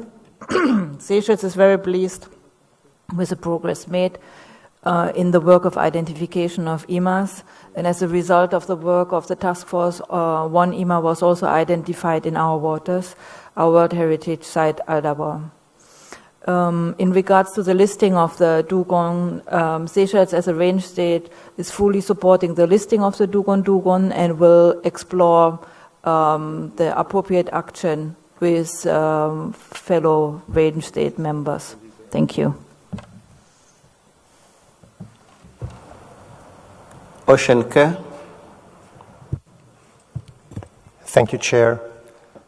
Ocean Care congratulates the work progress by the Scientific Council, the Aquatic Marine Mammal Working Group in collaboration with the IUCN Joint Species Survival Commission, World Commission on Protected Areas. We note the high-quality information output of and at various capacity building, information exchange, and scientific workshops in many regions around the world during the past 3 years. The output is outstanding, and the proposed decision is sound and will hopefully be endorsed. Allow us to in particular point to one aspect as it relates to the previously discussed need for improving interdepartmental information exchange as proposed by Switzerland under Agenda Item 18 in this case between Ministries of Environment and Foreign Affairs. The work done on the IMAS within the CMS framework is such an important contribution to be fed into the process of the treaty negotiations protecting biodiversity in the high seas. Thank you. Thank you, Ocean Care. Young Naturalist Network. Thank you, Chair. Young Naturalist Network would like to support that what India said. Thank you. Thank you very much. We shall refer the document to the working group, and anybody with comments kindly forward the written comments to the Secretariat so that they can be considered by the working group. We shall proceed to marine noise. Let me invite the Secretariat to introduce document 26.2.2. Thank you, Mr. Chairman. This document reports on progress to implement decisions 1242 and 1243, which both relate to Resolution 12.14 on adverse impacts of anthropogenic noise on cetaceans and other migratory species. It recommends further decisions in order to advance implementation of the resolution. Among other things, these relate to two information documents, which I would like to highlight for you. It's Information Document 8 with the title Advisory Note, Further Guidance on Independent Scientific Modeling of Noise Propagation, which is proposed to be added to the technical support information for the CMS Family Guidelines on Environmental Impact Assessments for Marine Noise Generating Activities. And Information Document 9, entitled Best Available Technology and Best Environmental Practice for 3 noise sources, shipping, seismic air gun surveys, and pile driving, which is proposed to be reviewed by the Joint Noise Working Group of CMS, ACOBAMS, and ASCOBANS. And the resulting version is then proposed to be published as a technical series of CMS to make the information easily accessible to parties. Thank you very much. Thank you, Secretariat. I will invite brief comments on document 26.2.2. India. Thank you, Chair. India will be taking initiatives on conservation of marine areas in the near future in a more extensive manner. India welcomes the issue of marine noise generating activities disturbing the biodiversity of the area and support the report submitted now. Thank you, Chair. Thank you, India. Argentina. Muchas gracias, señor presidente.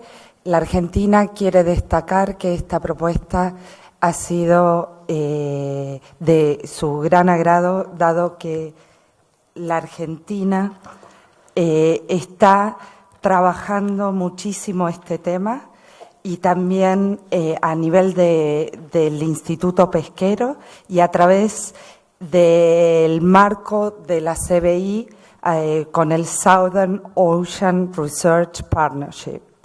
Es de importancia este documento y por eso queremos dar la aprobación del mismo. A su vez, porque no pudimos hablar antes, queremos dar la aprobación al documento anterior.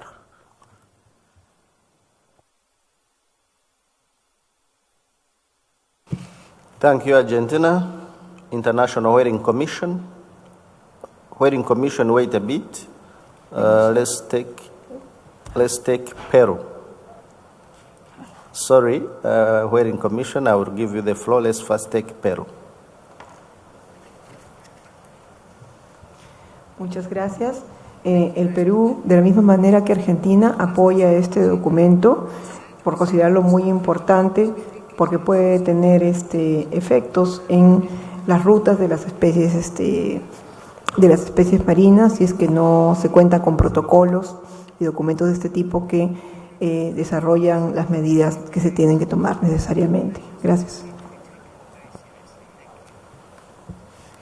Thank you, Peru. We shall now take International Whaling Commission. Thank you, Chair. The International Whaling Commission welcomes the work of the CMS on this topic. As we all know, marine mammals depend heavily on underwater communication for migration, for feeding, for reproduction, and these increasing human noises are masking their ability to be able to carry out these functions. I just wanted to note that the IWC will have a one-day workshop co-hosted with the International Maritime Organization. That will be in May, just prior to our scientific committee meeting in Cambridge. We welcome interest from our partners at CMS and other. Thank you, Chair. Thank you, International Whaling Commission. I presume that the document is overwhelmingly supported. I haven't had any proposal for change. If there are no objections, this meeting will adopt the draft decisions and recommend them to the plenary for adoption. But before I conclude, let me see if there are any objections or if there are any proposed changes.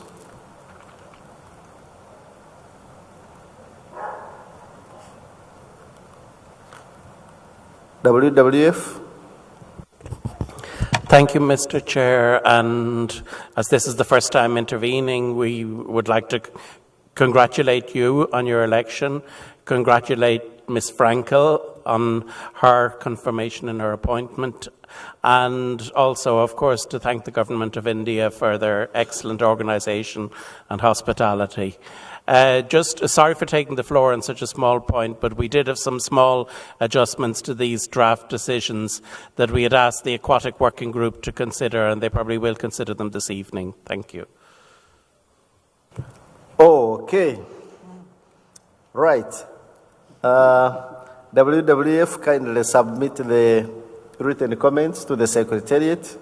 The working group will have a look at them and advise us on the final text. Thank you very much. We shall proceed to bycatch. Let me invite the Secretariat to introduce document 26.2.3.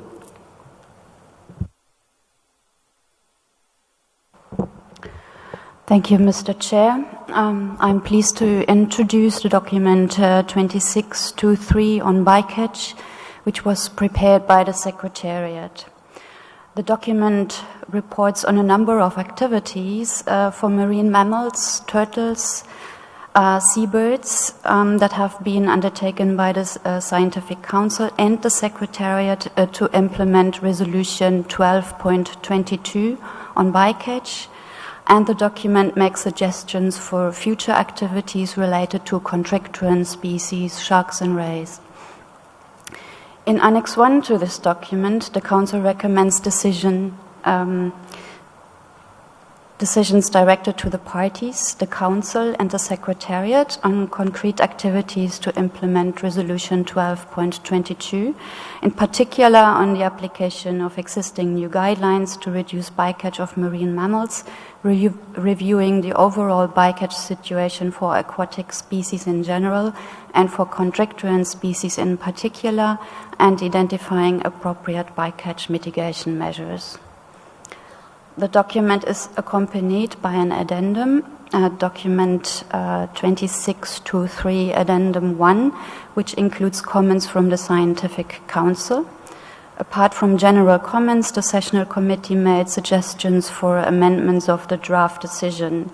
The parties are invited to take these comments into account and to decide whether those should be included in the final version. In addition, we would like to bring to your attention the several information documents that are linked to this document. Information Doc 11, which includes technical mitigation, a scientific paper on technical mitigation to reduce marine mammal bycatch and entanglement in commercial fishing gear, lessons learned and future directions.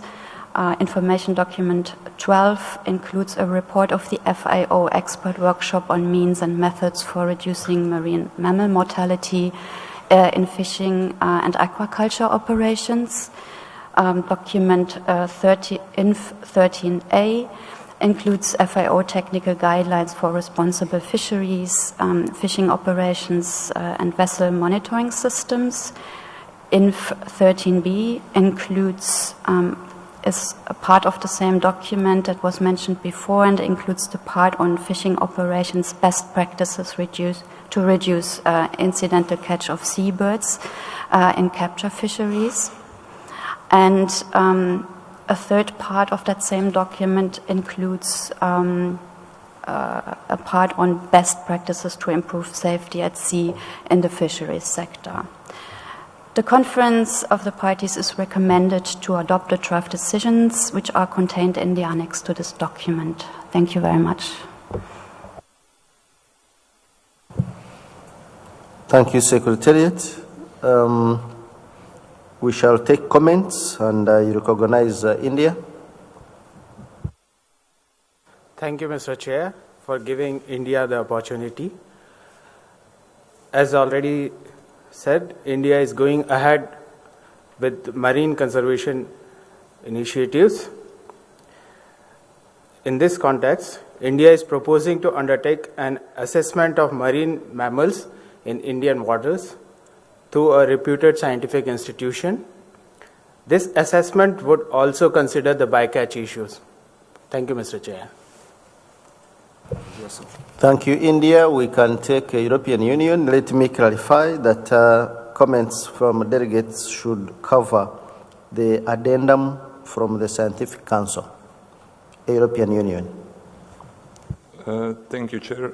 The EU and its member states welcome this initiative concerning Chondroistian species and marine mammals and are happy to support it, but suggest some technical clarification to improve clarity and to reflect better the content of this document. In addition to taking account of Hamilton and Baker 2019 document, it is also appropriate and necessary to take account of specific scientific evidence that may be available concerning the fisheries in question. While supporting this initiative, the EU and its member states point to the need to avoid unnecessary duplication of scientific and technical work and to pursue such work in close collaboration with regional, technical and scientific intergovernmental organizations and the scientific bodies of regional fisheries management organizations. Making use of existing regional scientific instance as far as possible. So we will submit our small amendments to the Secretariat in writing. Thank you, Chair. Thank you, EU. Let's take Senegal.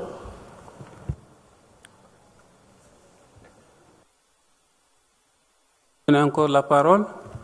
Le Sénégal soutient ce projet de décision finalisé ainsi que les recommandations du Conseil scientifique.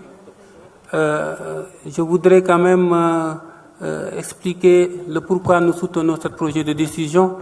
Les enquêtes que nous faisons souvent sur les prises accessoires montrent que tous les bateaux qui travaillent sur les thonidés capturent accessoirement un nombre important de chondrichthiens. Au Sénégal, nous avons fait des enquêtes souvent qui disent que près de 80% des captures accidentelles portent sur ces espèces de requins et de raies. Et ce n'est pas une pêche ciblée. Donc si ce n'est pas une pêche ciblée où la plupart, presque 80% des espèces pêchées sont des raies et des requins, ça pose problème. Ce qui me revient me dire de peut-être demander à la CMS, de recommander à la CMS de développer des synergies avec l'ICAD, la Commission de conservation des thonidés, pour vraiment mettre en place des dispositifs d'évitement de ces captures accidentelles.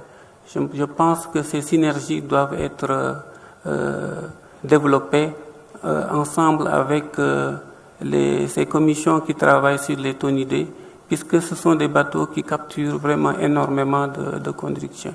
Merci.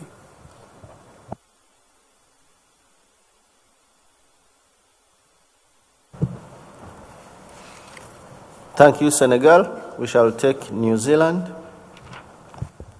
Thank you, Chair. New Zealand has some minor comments on the draft decisions attached to document 26.2.3. They're similar to the comments just made by the delegate from the European Union.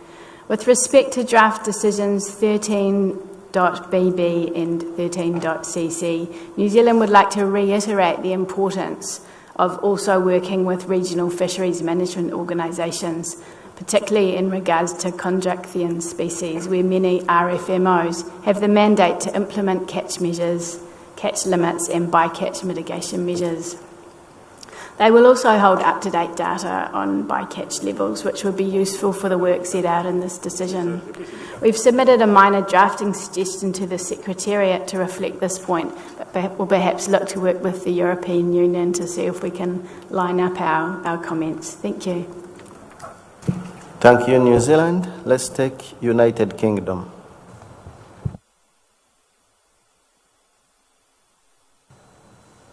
Thank you, Chair. The UK welcomes proposed decisions in principle, in particular the emphasis on the implementation of effective bycatch mitigation measures. Accidental bycatch in fisheries continues to be one of the greatest threats faced globally by cetaceans and other vulnerable marine species. Implementing effective mitigation measures is essential to successfully combating bycatch. The only way to truly achieve this is by working collaboratively with fishers. This is why we're taking a coordinated, stakeholder-led approach to implement practical methods to better monitor and mitigate bycatch at a multi-taxa level in our fisheries. The UK welcomes the close working relationship between CMS and the International Whaling Commission, and we would like to encourage continued collaboration on bycatch. The IWC's Bycatch Mitigation Initiative aims to develop capacity in countries and regional fora for bycatch mitigation and can provide valuable evidence and information to support the decisions in this document. Given the resource challenges facing the organisation, capitalising on synergies with the IWC and other organisations will help to avoid duplication of work and provide welcome cost efficiencies. Thank you. Thank you, UK. Let's take International Whaling Commission. Thank you, Chair. As noted in our statement at this meeting, bycatch is the #1 direct threat to cetaceans, with 300,000 animals taken each year. I thank my colleague from the UK for noting the IWC's Bycatch Mitigation Initiative will soon be identifying pilot projects.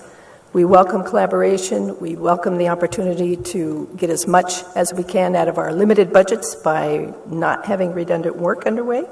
We are working directly with the RFMOs and the FAO COFI to make sure that we are having a dialogue with those who regulate fishing, because we don't regulate fishing. I just want to conclude by saying that we are looking for practical solutions that allow fishing to continue and that address the multi-taxa issues associated with bycatch in an ecosystem approach to fisheries management. Thank you, Chair. Thank you, International Whaling Commission. We shall refer the document to the working group for consideration.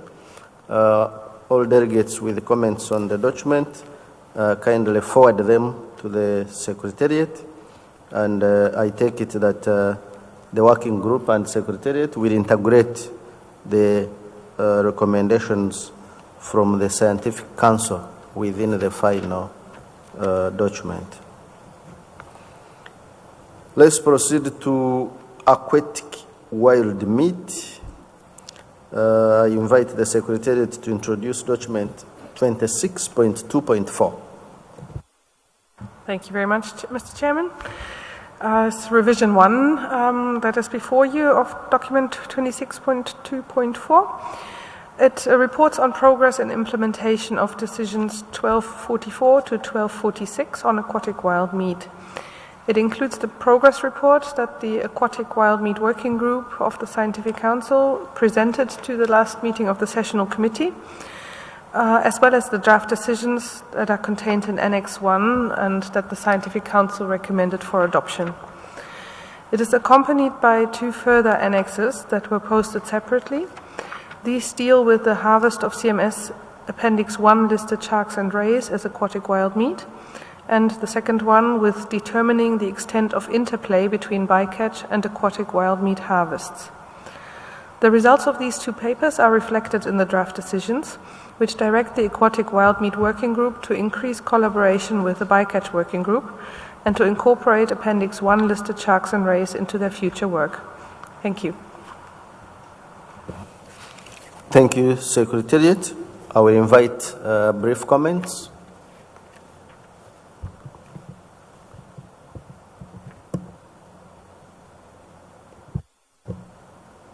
Argentina. La Argentina quiere dar el apoyo a este documento dado que cree que es de suma importancia y esperamos que las demás partes también lo hagan.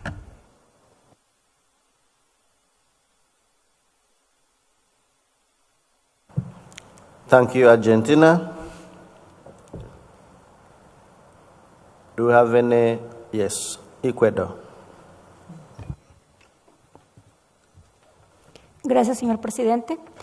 Voy a ser muy breve en la intervención. Considerando la importancia de este documento y siendo esto una problemática que está ligada a la extracción del recurso, al material genético y pérdida de la biodiversidad y otros factores adversos, nuestro país apoya la aprobación de este documento, pero es importante que mediante el grupo de trabajo de la CMS formular directrices para el levantamiento de información de los países signatarios con el objetivo de contar con información base que contribuya al análisis de la problemática en las diferentes regiones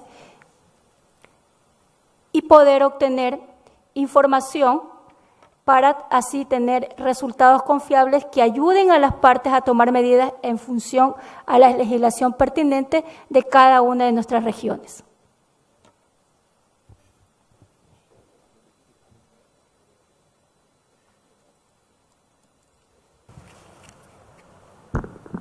Thank you, Ecuador.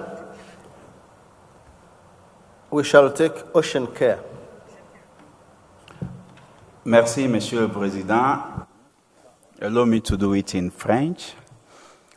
Auguste délégué et membre de la famille CMS, notre délégation composée de 10 ONG et Ocean Care est honorée de participer activement à cette COP13 de la CMS.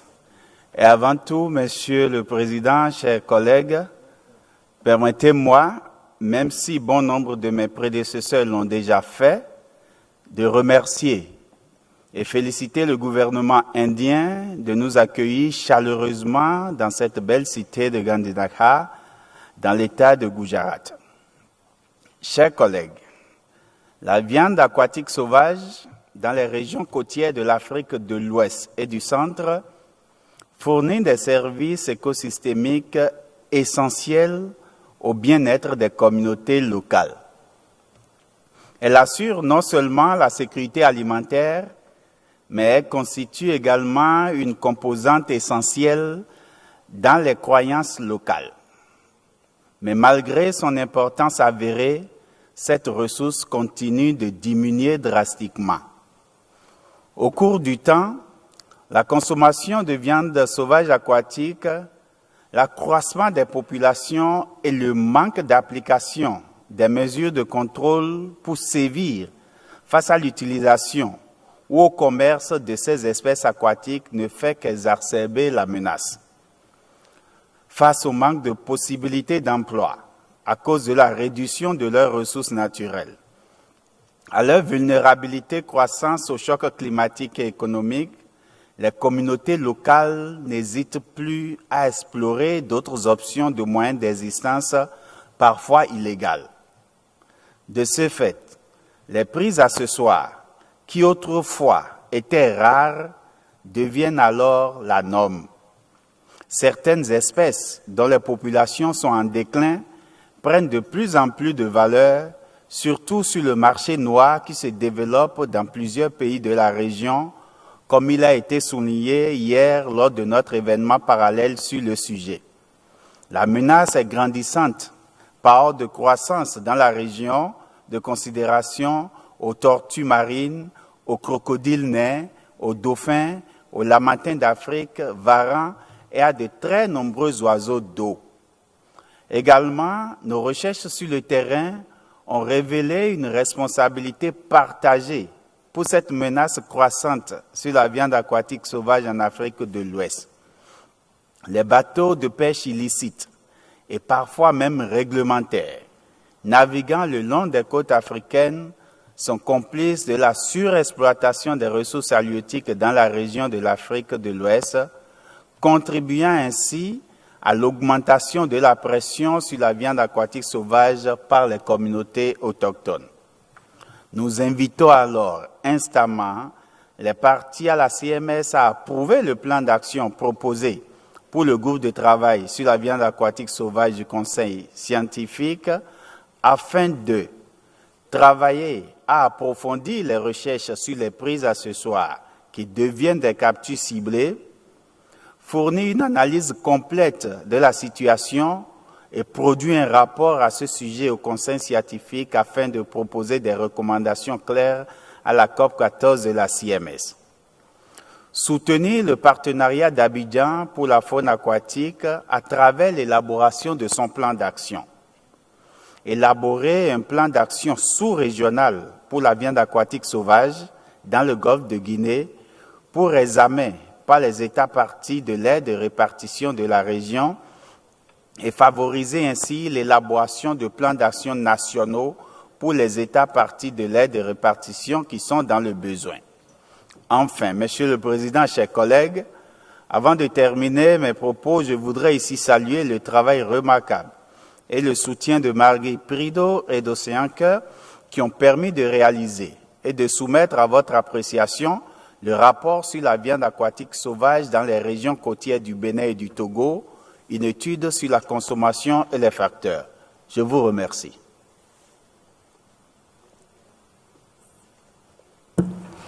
Thank you, Ocean Care. Let's take International Whaling Commission. Merci, Monsieur le Président. Grâce à l'excellente intervention de mon collègue de Ocean Care, il ne me reste qu'à souligner que la CBI se penche également sur cette question et de souligner qu'il s'agit d'un défi à relever en collaboration avec les communautés de pêche. Merci, Monsieur le Président.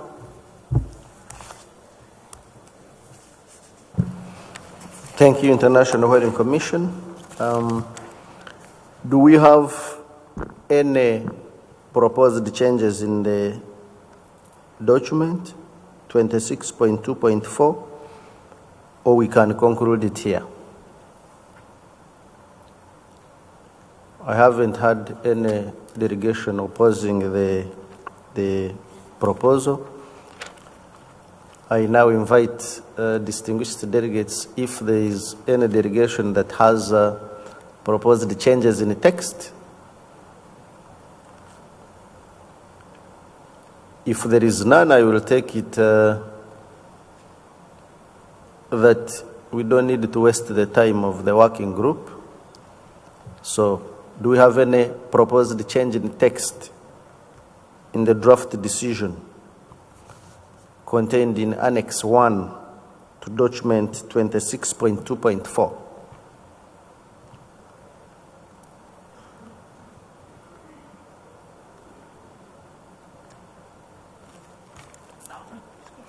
I see none. I take it that this document is adopted and recommended to the plenary for final approval.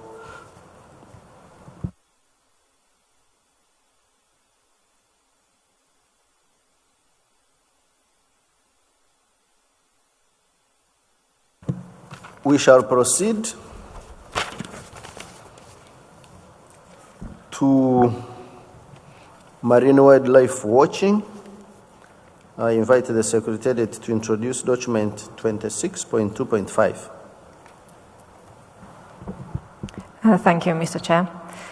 This document combines the work streams of recreational in-water interactions and sustainable boat-based marine wildlife watching, and reports on progress to implement relevant decisions made at COP12.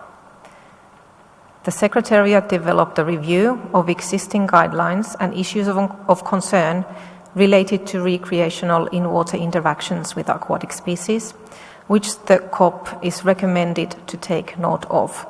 The review can be found in Annex 2 to this document.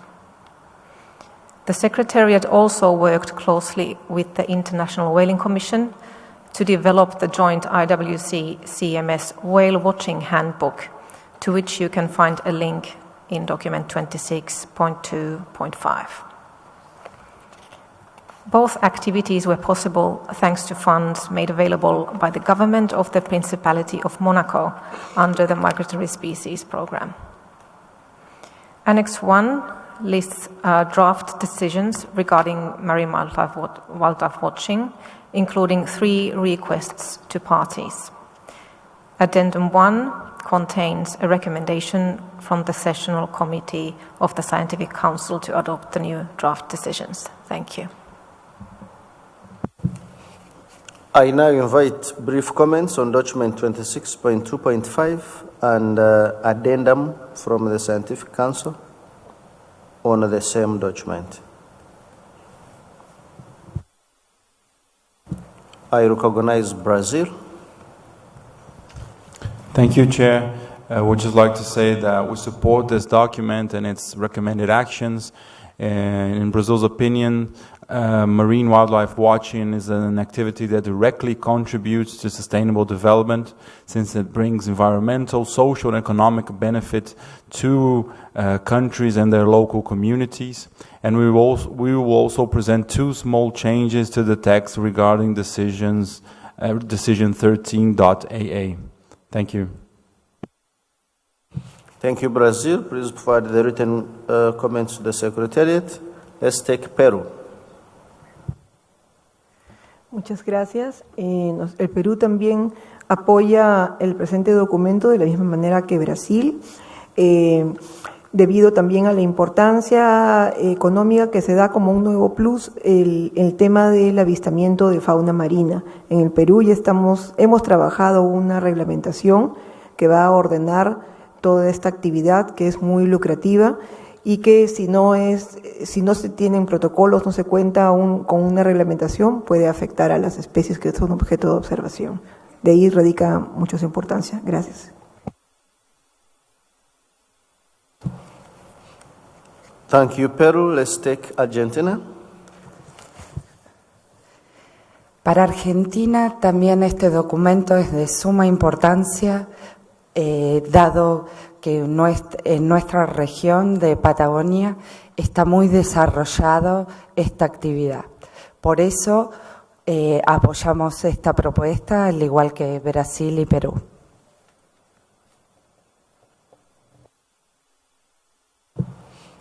Thank you very much. Let's take Costa Rica, followed by Ecuador. Muchas gracias, señor presidente. Para Costa Rica también es de suma importancia este documento, porque justamente hemos generado normativa interinstitucional para hacer el ordenamiento del avistamiento de cetáceos y generar los servicios ecosistémicos alrededor de esta oportunidad de una manera organizada. Entonces, apoyamos la propuesta del documento. Gracias. Ecuador. Gracias, señor presidente. En función a la presente resolución y en base al anexo 1 sobre el proyecto de decisión, donde se solicita a las partes proporcionar información relacionada a la observación de la fauna marina desde embarcaciones, informamos que es pertinente contribuir a la aprobación de este documento, dando a conocer que dentro del informe país del Ecuador podrán observar información del reglamento de observaciones establecidas para varias especies, como por ejemplo, ya tenemos aprobado desde el año 2004 una resolución que habla sobre la observación de embarcaciones para los delfines y ballenas, y actualmente dentro de este mismo informe país podrán observar que estamos ya en la revisión para la aprobación de un segundo documento que habla sobre el ordenamiento para la observación de rayas. En este caso, como ustedes conocen, el Ecuador fue el primer país que incluyó a las mantas. Como sabemos, pues actualmente tenemos a la Móbula birrostri, conocida anteriormente como manta birrostri, que es la manta gigante, para la cual ya en el país estamos trabajando en un reglamento de observación para la parte turística. Entonces es importante que se conozca de este documento, que esperamos que una vez que ya esté aprobado lo podamos compartir con la Secretaría de la CMS para que se distribuya dentro de la página web. Gracias. Thank you, Ecuador. Let's take Madagascar. Merci, Monsieur le Président. En tant que Madagascar est une île, nous appuyons fortement l'adoption de ce document. Merci beaucoup. Merci, Monsieur le Président. I definitely fully understand. Thank you, Madagascar. Let's take Uruguay. Gracias, señor presidente. Como intervenimos por primera vez, queríamos agradecer al gobierno de India por haber acogido esta reunión y felicitar a la Secretaría por haber organizado la misma. Uruguay desea expresar también su conformidad y su gratitud, agradeciendo la presentación de este documento. Uruguay también cuenta con una legislación apropiada del tema desde el año 2002 para la observación de ballenas, que es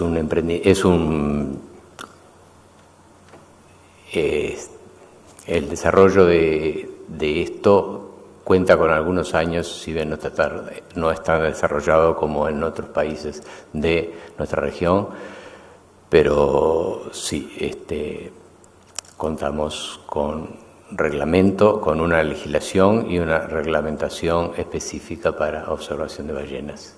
Muchas gracias. Thank you, Uruguay. We shall refer the document to the working group for finalization. Brazil kindly forward the written comments to the Secretariat so that the working group can finalize the document. We shall move to marine turtles. Let me invite the Secretariat to introduce document 26.2.6. Thank you, Chair. This document reports on progress in implementing Decision 12.17 on marine turtles, and it recommends revisions to the decision.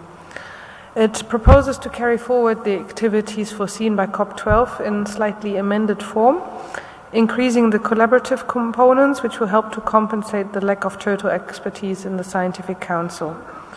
The plan to develop a single-species action plan for hawksbill turtles in Southeast Asia and the adjacent Western Pacific was discussed also at the 8th meeting of the signatories to the IOCEA Marine Turtle MOU, and the signatories agreed that a joint action plan between CMS and IOCEA would be the best way forward. The activity related to SkyGlow, as foreseen in subpoints A and B of the proposed decision, might be considered fulfilled or partly fulfilled in view of discussions to take place under agenda item 26.4.9 on light pollution, and the parties' guidance as to how the wording should be amended is required. Finally, I would like to draw your attention to the request contained in document 26.4.11 on infrastructure development, which suggests, and now I quote, that parties consider whether to add decisions on the development of guidance on infrastructure-related impacts on beaches and nearshore habitats of CMS-listed species to the draft decisions contained in documents 26.2.6 Marine Turtles or 26.2.10 Global Program of Work for Cetaceans. So just to recap, there are two things. We seek your feedback specifically on how to deal with the point on light pollution in subpoints A and B of the proposed decision, and whether to include any activity related to infrastructure-related impacts on beaches and nearshore habitats. Thank you very much. Thank you, Secretariat. We shall take brief comments on document 26.2.6. European Union. Thank you. Thank you, Chair. The EU and its member states express its concern on the unacceptable use of marine turtles in some areas. The EU and its member states support the adoption of the draft decision with minor changes contained in the annex to this document. So we would like to add in the proposed decisions directed to Scientific Council in small b when developing new recommendations, including also preservation of the current nesting beaches and identification of new nesting beaches, and in small c include in this work also the Ramsar Convention. Thank you. Thank you, EU. Let's take Australia. Thank you, Chair. I note that at a later agenda item we'll be talking about the light pollution guidelines that Australia has prepared, and we look forward to sharing them with our colleagues.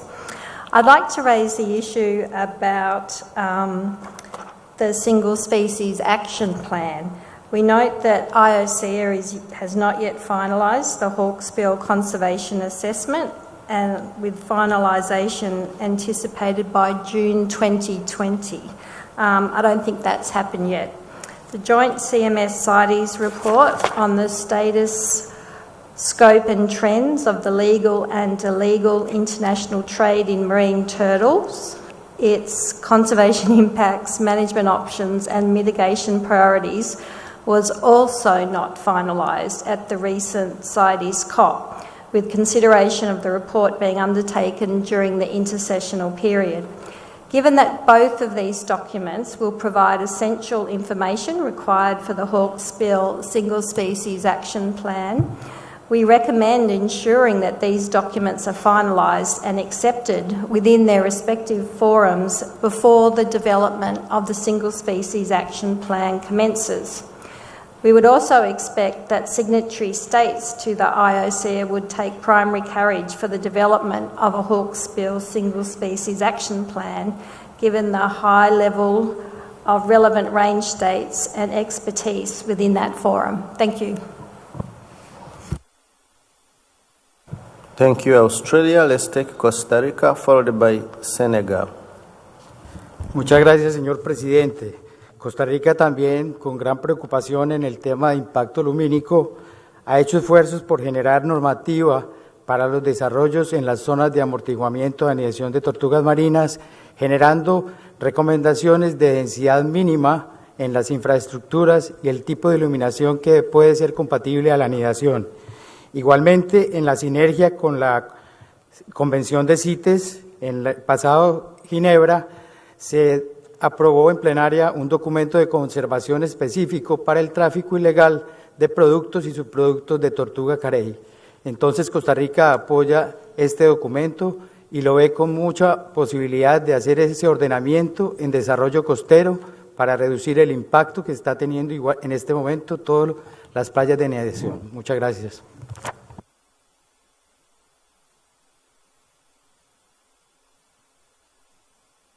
Senegal, you have the floor.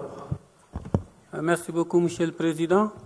Le Sénégal appuie la proposition tout à l'heure de l'Union européenne sur la conservation des plages de ponte des tortues marines, fortement menacées par les aménagements aujourd'hui dans tout le long du littoral, un peu partout dans le monde. Il y a aussi un autre effet sur le changement climatique, l'augmentation du niveau de la mer, l'érosion côtière qui menace l'ensemble des plages de ponte au niveau de la côte ouest africaine.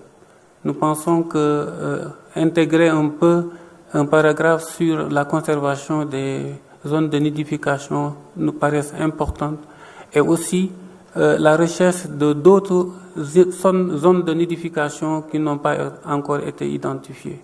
Merci.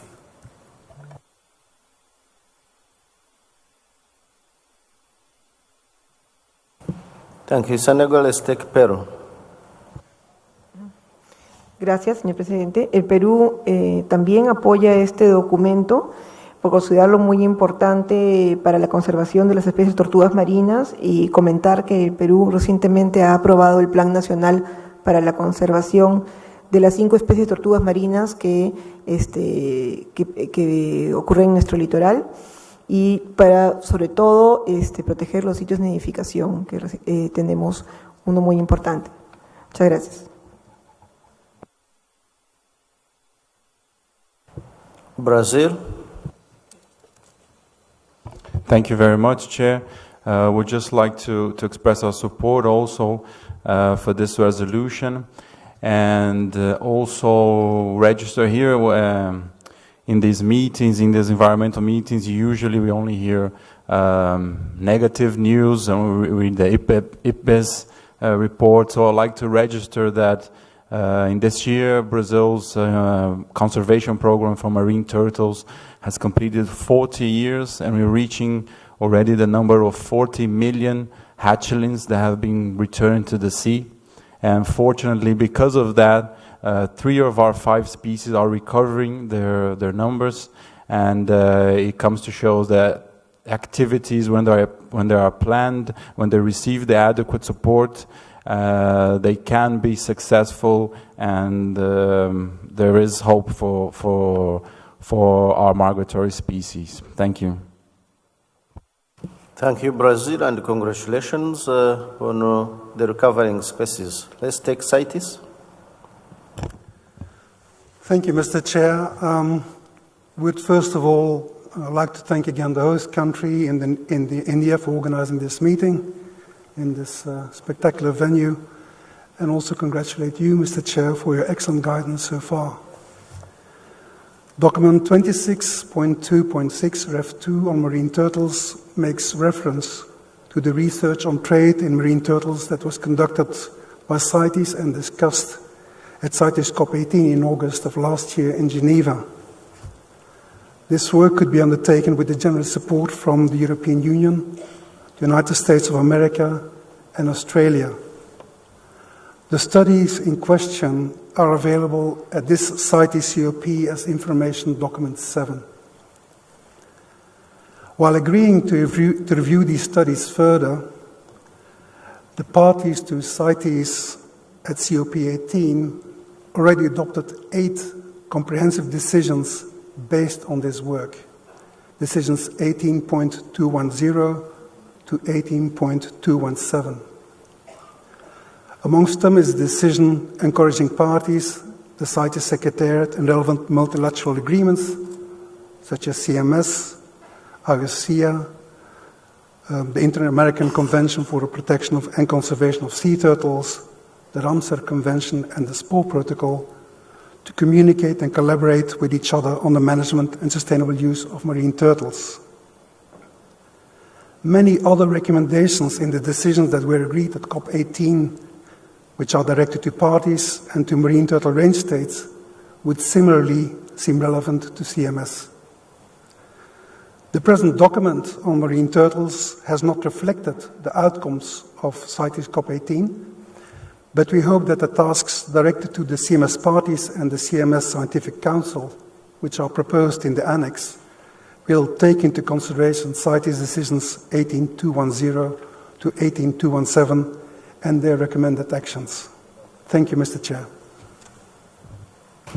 Thank you, CITES. We shall now take WWF. Thank you, Mr. Chair, and thank you to Australia, the European Union, and the United States for funding the CITES study that the CITES Secretariat has just referred to. Thank you also to Australia for their excellent work on light pollution and marine turtles. And taking up what CITES said, although the recommendation to CITES COP18 was to consider the recommendations in the report intersessionally, effectively the decisions that CITES has just referred to went much further than that and took up the substance of the recommendations and encouraged the Secretariat and relevant parties and other bodies, including this convention and IOCA and the Inter-American Convention, to work on these recommendations. For that reason, WWF would not wish to see a reference to COP 15 in paragraph C of Decision 13BB, We would wish to see the draft single species action plan for the conservation of hawksbill turtle presented at the 14th meeting of the Conference of the Parties. We don't think there's a need for a reference to the 15th meeting because we think all the conditions will be in place in ample time for finalisation of the plan for COP14. Thank you very much, Mr. Chair. Thank you very much, WWF. We shall refer the document to the working group for further processing. Those with comments, kindly relay them to the Secretariat, to the email given. Let me now invite the Secretariat to introduce document 26.2.7. Thank you, Mr. Chair. We have document 2627 on constrictor species, sharks, rays, skates, and chimera in front of us. The document was prepared by the Scientific Council. And the document implements part of the work directed to the Scientific Council in Decision 1211, which was to review Resolution 8.16, Ref. COP 12 on migratory sharks in light of new scientific information and other developments, and to propose amendments if warranted. This document also includes a review of Resolution 11.20 on the conservation of migratory sharks and rays, and proposes changes to these two resolutions and consolidates them into one single resolution, constrictor species, sharks, rays, skates, and chimeras. Furthermore, an additional paragraph has been proposed for inclusion in the resolution in the same process. Please refer to Annex 1 of the document for a detailed description of the merger process of the two resolutions to one and those changes made to the original texts. The clean version of the draft consolidated resolution is then contained in Annex 2. Furthermore, a number of decisions have been proposed to address emerging concerns which are contained in Annex 3 of this document. And I would like to invite you to note that this document is a revision of an earlier document, UNEP CMS SCCS C4, Doc 10.2.7, which was presented to the Scientific Council at its fourth sessional committee meeting in November 2019, and which had been prepared by the Secretariat. I would like to invite the Conference of the Parties now to review the suggestions made in Annex 1, to adopt the consolidated resolution included in Annex 2, and to review and adopt the decisions proposed, and which are included in Annex 3. Thank you very much. Thank you, Secretariat. I will now open the floor for brief comments on document 26.2.7. I recognize the European Union. Thank you, Chair. The EU and its member states broadly support the adoption of the consolidated resolution and of the draft decision. We have few amendments in the text of the consolidated resolution. All those changes are editorial and improve clarity. For example, we propose use of within safe biological limits instead of ecologically sustainable. All our comments we will submit to the Secretariat in writing. Thank you. Thank you, EU. Let's take United Arab Emirates. Thank you, Chair. Since the UAE have the floor for the first time, we would like to thank India for their kind hospitality in hosting CMS COP13. The UAE support the edits made to the resolution and recommendation made by the Secretariat and Scientific Council to improve the management of the species. The UAE have adopted its Shark National Action Plan in 2018 And in early 2019, we have issued our ministerial decree on regulating shark fishing and shark trade. The decree bans the trade in shark fins, including its import and exports, as well as its fishing. The decree also provides protection and conservation measures for all CITES and CMS-listed species. Furthermore, the UAE constantly is doing shark awareness campaigns such as the Shark Week that is being celebrated annually, in addition to the national specialized workshops that are done regularly for auditors and inspectors to identify the banned shark species and their fins. Thank you. Thank you, UAE. Let's take Peru. El Perú apoya las enmiendas a esta resolución debido a que esta propuesta propone cambios a la resolución 8.16 de la COP12, ¿no? Sobre tiburones migratorios, y la resolución 11.20 sobre la conservación de tiburones y rayas, y las consolida en una sola resolución sobre especies de condrictios. Con esta propuesta se amplía el alcance de la resolución a un grupo más amplio, tiburones, rayas y quimeras, ¿no? Las cuales se caracterizan por tener crecimiento lento, bajas tasas de renovación, madurez sexual tardía, entre otras características, le hacen vulnerables a la sobrepesca. Por tanto, por esa razón estamos de acuerdo con esta propuesta.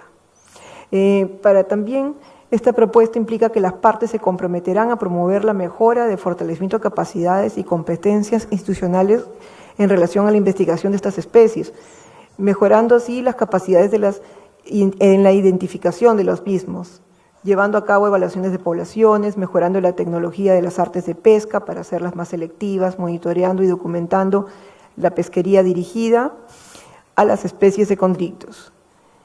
Es por ello que para cumplir todas estas propuestas, todas las partes deberían asumir este compromiso. Gracias. Thank you, Peru. Let's take Wildlife Conservation Society. Thank you, Chair. I'm making this intervention on behalf of the Wildlife Conservation Society, WWF, IFAW, Shark Advocates International, Ocean Care, Humane Society International, Humane Society Australia, Blue Resources Trust, Defenders of Wildlife, and Save Our Seas Foundation. We urge parties to adopt the proposed changes to the resolution on Chondrichthyan species, which in this refined form create an up-to-date list of priority shark and ray conservation actions for CMS parties and all in the CMS family to follow. We fully support the draft decisions as presented here, but would like to call specific attention to point 13AA, point A in the document, which requests parties to review their existing legislation and enact new legislation as required, with a view to addressing the prohibition of the taking of Appendix 1 listed Chondrichthyan species.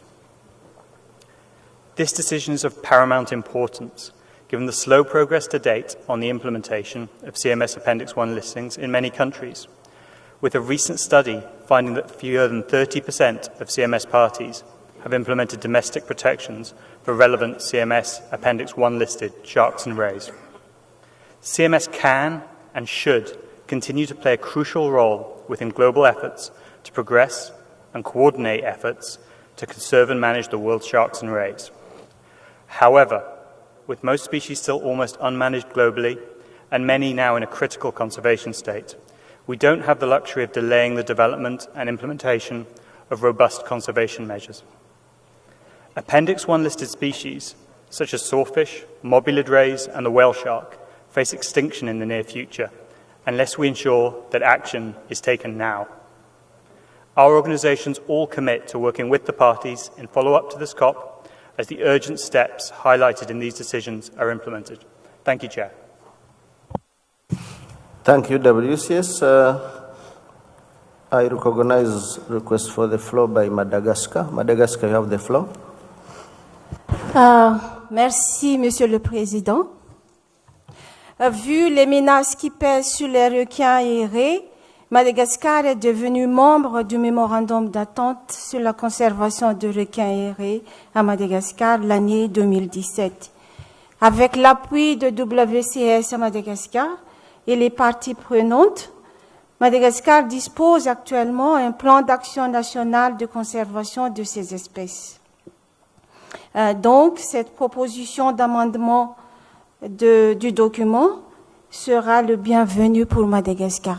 Merci beaucoup, Monsieur le Président. Thank you, Madagascar. We shall now refer this document to the working group for further detailed processing. All those with comments, kindly forward them to the Secretariat for incorporation. Let me invite the Secretariat to introduce document 26.2.8 on live capture of cetaceans from the wild for commercial purposes. Secretariat. Thank you, Mr. Chair. This document prepared by the Secretariat reports on 3 decisions adopted at COP12. To implement these decisions, the Secretariat requested information from parties on the implementation of the best practice guidelines relating to the live capture of cetaceans from the wild for commercial purposes. The guidelines can be found as an annex to Resolution 11.22 Revision COP12. By the deadline, the Secretariat had received 1 response, thank you Spain, which can be found as Information Document 16. The Secretariat proposes to provide parties more time to submit information through the extension of the decisions listed in the annex to document 26.2.8. Addendum 1 to this document contains a recommendation from the Sessional Committee of the Scientific Council to adopt the draft decisions. Thank you. Thank you, Secretariat. I will invite comments on document 26.2.8 and its addendum. European Union. Thank you. The European Union and its member states support the adoption of the draft decision contained in the annex. We would like just to add in the 13A part directed to the Secretariat, in small a, that all request parties to submit information goes to national report process. Thank you. Thank you, EU. Argentina. Muchas gracias, señor presidente. Estamos de acuerdo con estos proyectos de decisión y queremos alentar a las partes que también lo hagan.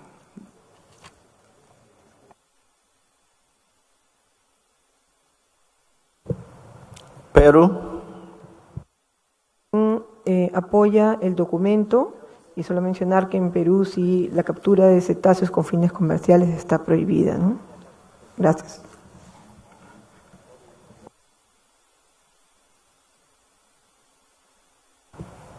WDC. Thank you, Chair. As it's my first time taking to the floor, I would like to thank the Government of India and the Secretariat for an impressive COP so far.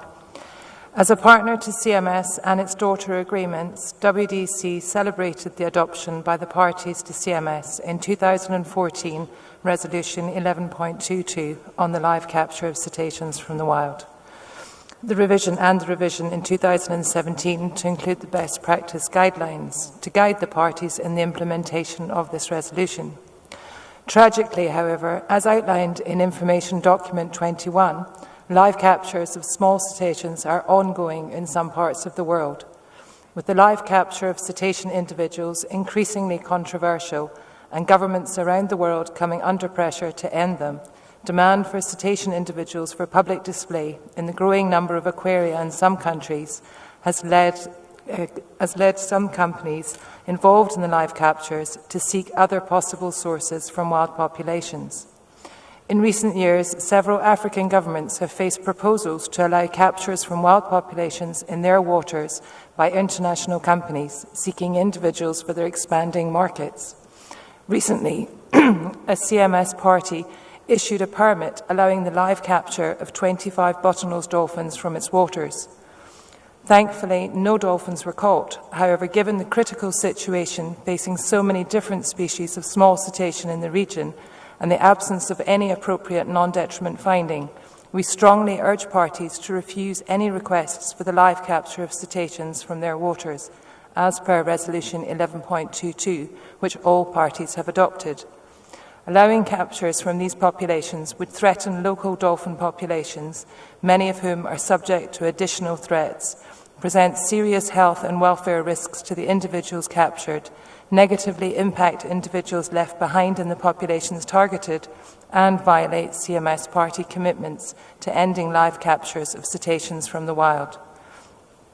WDC calls on the CMS parties to refuse permission for such activities. We encourage parties to adopt Decision 13BB and look forward to an update on party legislation prohibiting the live capture of cetaceans from the wild for commercial purposes and taking stricter measures in line with CITES Article 14 with regard to the import and international transit of live cetaceans for commercial purposes that have been captured in the wild. Thank you, Chair. Thank you, WDC. Let's take Australia. Thank you, Chair. The Australian Government is committed to the protection of whales and dolphins. Australia develops and implements best practice management in Australian waters and strongly advocates for the protection of cetaceans in the International Whaling Commission. Australia does not support the capture and export of live dolphins, and our domestic legislation prohibits it. Australia supports cooperation with other organisations to enhance the conservation of cetaceans globally. Australia supports a suggested amendment to the proposed decision as put forward by the EU, whereby under small a, under 13AA, requesting parties to submit information through the national reporting process. Thank you. Ecuador. Gracias, señor presidente. También quiero apoyar todas las opiniones de las otras partes. El Ecuador, asimismo, dentro de nuestra legislación, no se permite la captura de los cetáceos. Es así que ya hemos tenido en 2 ocasiones propuestas por una empresa para capturar especies marinas con el fin turístico. Sin embargo, el Ecuador rechazó estas propuestas. Vuelvo y recalco, nuestra legislación no permite la captura de los cetáceos. Gracias.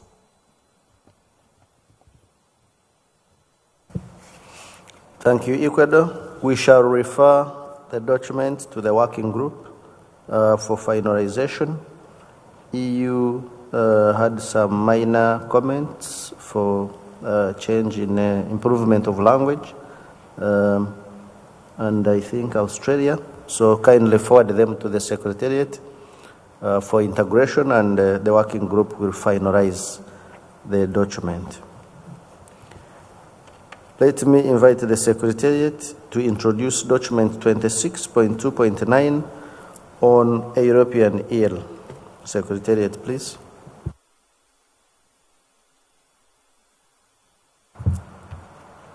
Thank you, Mr. Chair.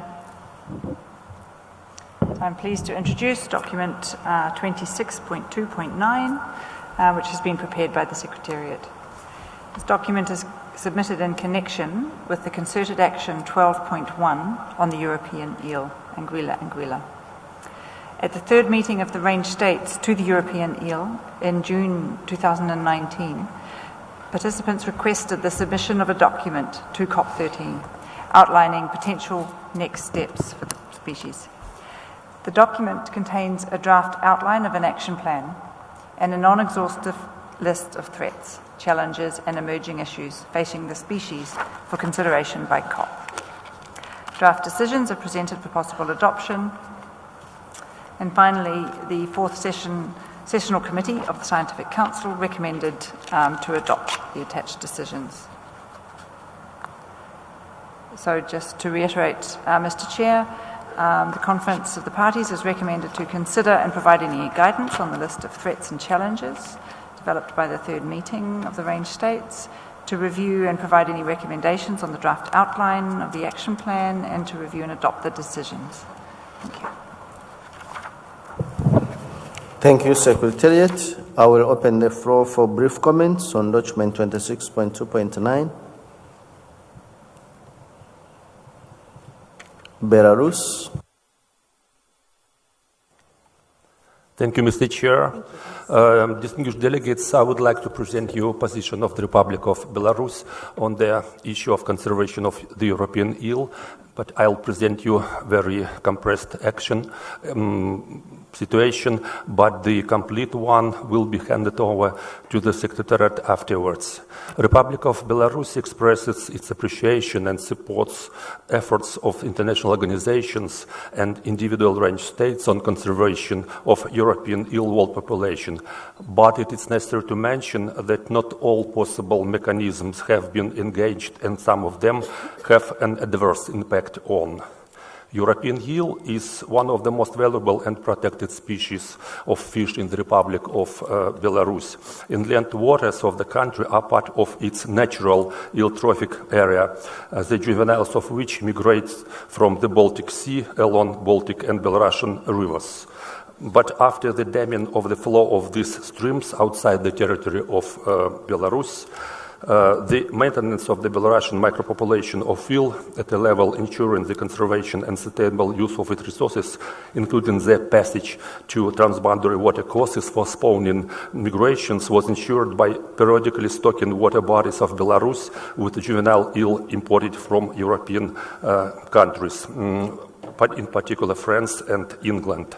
But in accordance with EU Council Regulation number 338/97 and recommendations of the Scientific Review Group to the CITES, an annual export ban is imposed from EU countries to third countries, including the Republic of Belarus. The established ban is valid to date. Since 2008, the deliveries of eel as stocking material to Belarus have been discontinued. In this situation, eel as a native species may disappear from the country's ichthyofauna, and the Belarusian micropopulation of the European eel will cease to exist. At the same time, complex system of measures was developed and under implementation in Belarus on protection and recovery of the stock of European eel, including measures on implementation of EU Council Regulation dated number 1100/2007, including eel resource management plan, was developed in the Republic and Belarus and under the implementation.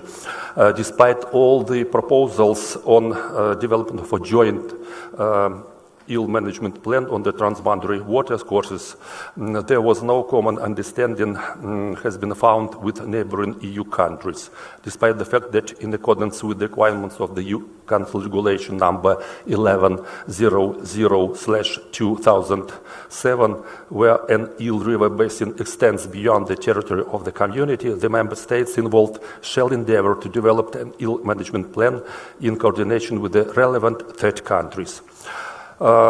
Fishing of eel is strictly forbidden, and amateur recreation fishing of eel is forbidden in the country. And Belarus, in addition, has very big potential with the water bodies which can be used as eel nursery grounds. Generally and potentially, there are more than 300 lakes with total territory of more than 90,000 hectares. The presence of obstacles to the natural migration of eel outside the territory of the Republic of Belarus, as well as the ban on export of eel stocking material to the Republic of Belarus, directly interfere with the achievements of the goals and the implementation of the requirements of a number of international conventions to which our country is a party, and in particular the CMS, namely paragraph 4 of Article 4 and paragraph 5 of Article 5, clauses B, E, J, and H. And in the next 5 years will lead to the disappearance of Belarusian micropopulation and a reduction in the range of these species, as well as a decrease in the genetic diversity of the European, of Western European subpopulation and in the whole whale population of the European eel. In the current situation and in the order to conserve the genetic diversity of the European eel, and on the basis of Article 7, paragraph 5, B and H of the CMS, we ask the following issues to be considered at the COP13. Elaboration of actions on lifting the ban on the import of European eel stocking material to the Republic of Belarus for stocking the country's water bodies and preserving its habitat. Republic of Belarus supports proposed document 26.2.9 on the European eel, but with the following amendments. to include in the threats and challenges list, which are in the Annex 1 of the document, point as follows. Ill habitat loss as the result of prohibition of export of stocking material to non-European Union range states. Thank you very much for your attention. Thank you, Belarus. Let's have a European Union. So, thank you, Chair. The EU and its member states are committed to the protection of the European eel. At EU level, many measures and actions were implemented in order to recover the European eel stock and ensure sustainable fishing. Since 2007, it is required to EU member states to establish and implement eel management plans and both export of the European eel outside the EU and import of the species into the EU is banned since 2010. This is an important measure to ensure EU population, and we will go further with that. To step up our efforts for the stock recovery, the EU has introduced temporary fishing clauses since 2018 under the Fishing Opportunities Regulation. Also, in 2018, the first Pan-Mediterranean European Eel Management Plan was established under the General Fisheries Commission for the Mediterranean, GFCM, and transposed into EU legislation. The CMS, as an international agreement, has a potential to contribute towards enhanced coordination and comprehensive cooperation aimed at improving the European eel status, which is listed as critically endangered under the IUCN Red List.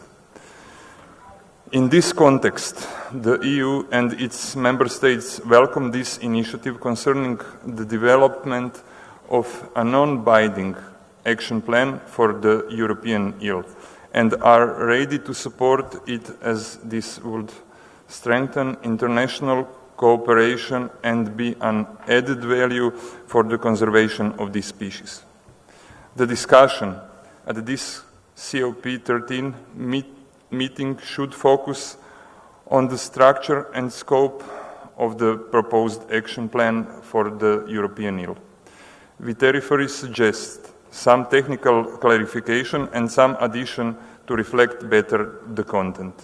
Regarding financial support for the development of an action plan under the umbrella of CMS mechanism, the EU and its member states need to consider if this is feasible in view of financial constraints and very strict rules as regards financial contributions. EU could, however, consider hosting the next meeting of the range states to the European eel. In any case, the EU and its member states support holding consultation with all range states, non-range states concerned, and other stakeholders, including the appropriate technical and scientific intergovernmental organizations, scientific bodies and NGOs, and covering a meeting to finalize the action plan. It is important to make use of existing scientific instances and the ongoing research programs as far as possible, whether at EU member states, third countries, or GFCM level and under CITES where relevant. We would be happy to actively contribute to such process. The EU and its member states propose to discuss, including some provisions of strengthening the international cooperation between range states and other states as regards the Sargasso Sea area, the common spawning ground of the European and American eel in the scope of the action plan. Such an inclusion would link the conservation activities in Europe, North Africa, and around the Sargasso Sea, and enhance efforts in protection of the spawning area in the Sargasso Sea. We have several comments and one change, and everything we will send in writing to Secretariat. Thank you. Thank you, EU. Please forward the written comments to the Secretariat for integration and the subsequent consideration in the working group. CITES. Thank you, Mr. Chair. On the CITES, considerable attention has been paid to the management of the international trade in European eels since this species was included in CITES Appendix 2 some 10 years ago. This has included reviews of the sustainability of international trade in the species, actions for combating illegal trade in European eels, and examining also the status of non-CITES listed anguilla species in international trade. At CITES UP 18, last August in Geneva, the CITES parties adopted further decisions to continue and expand this work on eels. We are grateful to the CMS colleagues for the good collaboration that was developed on this species, as also shown, for example, at the third meeting of the range states of the European eel in Malmö last year, where we both were present. The outcomes of this meeting informed additional research that CITES organized with the assistance of range states, ICN and many other stakeholders, and helped to formulate the COP18 decisions I just mentioned. Amongst those, Decision 18.198 directs range states of European eel to develop and or implement adaptive European eel management plans. We are of the view that the development of an action plan for the European eel under the auspices of CMS as proposed in this document would be very helpful in this regard. Thank you, Mr. Chair. Thank you, CITES. We shall refer the document to the working group for more detailed scrutiny, and all those with the comments kindly forward them for inclusion. I will now invite the Secretariat to introduce document 26.2.10, Global Program of Work for Cetaceans. Thank you, Chair. This document contains a compilation of several activities which relate to the activities foreseen in the very comprehensive program of work contained in Resolution 10.15, Rev. COP12. The draft decisions in the document address three topics.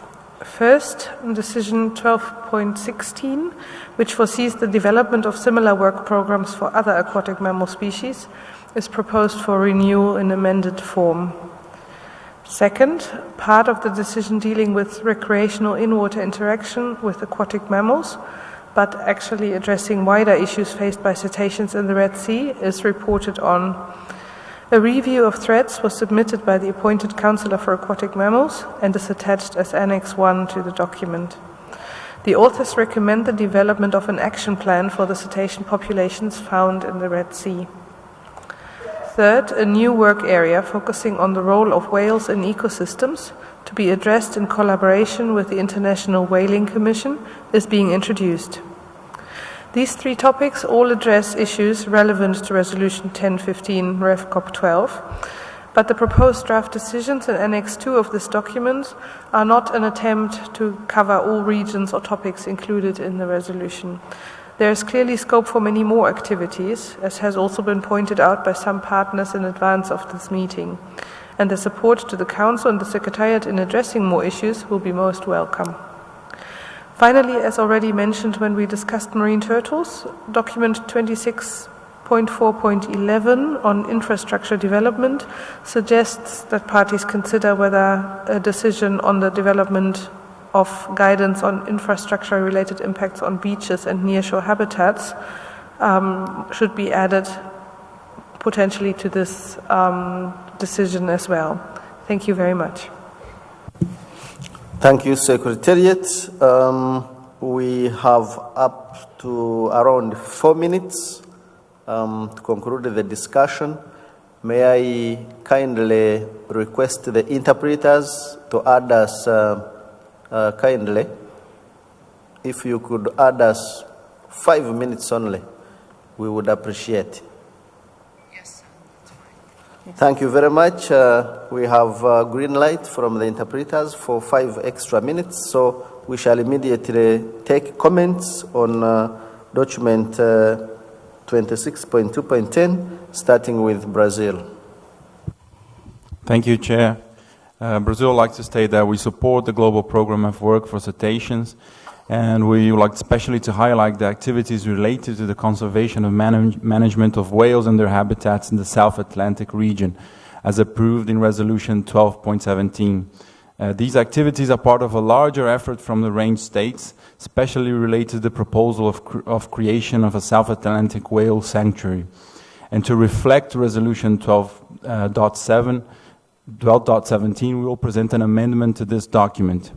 And since we are talking about the South Atlantic, we would also like to invite all parties to come tomorrow at 12:45 in a side event that is being promoted by the Humpback Whale Institute. It is another case of success that can definitely be scaled in other range states. And the Humpback Whale Institute also has an exhibition booth here at the convention, together with the Divers for Sharks Institute. Thank you. Thank you, Brazil. Let's have Argentina. Thank you, Mr. Chair. Argentina has 36 species of cetaceans of the whole, including the emblematic southern right whale. In this regard, Argentina would like to remark that we agree with the document and the implementation of the agreed workshop on the role of the whales in the ecosystem. In addition, for our country, it is very important the continuity of this working group and the availability of funds to execute it, in order to identify gaps about what hasn't been yet done and establish priorities for the future work. Thank you. Thank you, Argentina. Let's have Peru. Sí. Gracias. El Perú también desea apoyar el presente documento, a pesar de que se trata de especies que están en el Mar Rojo, pero como enfrentan amenazas similares a las especies que están en el Pacífico Sur, como el cambio climático, la contaminación química y acústica, la alteración de hábitats críticos y las matanzas directas. Y por lo que es aplicable a nuestra región y altamente recomendable que se acepten las decisiones propuestas con miras a buscar una réplica en nuestros países. Gracias.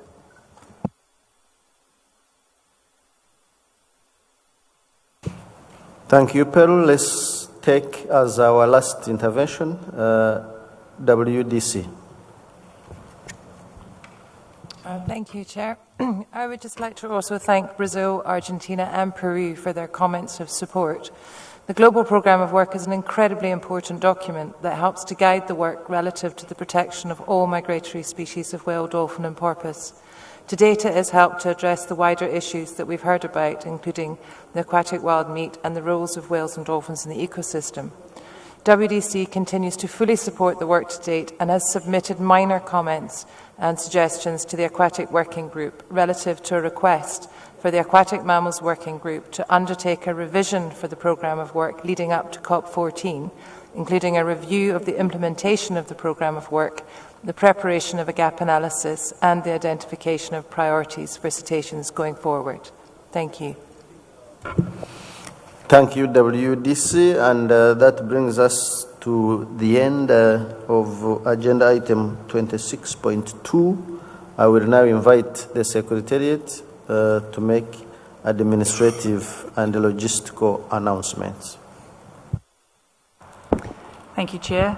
We actually have a number of events on this evening, and so I've asked my colleagues to put up a slide indicating the rooms and the times of each of the events. But I can, in the meantime, say that one of them includes the Bureau, which today the Chair of the Bureau has requested that we start not at 6:15, as is written there, but at 6:30.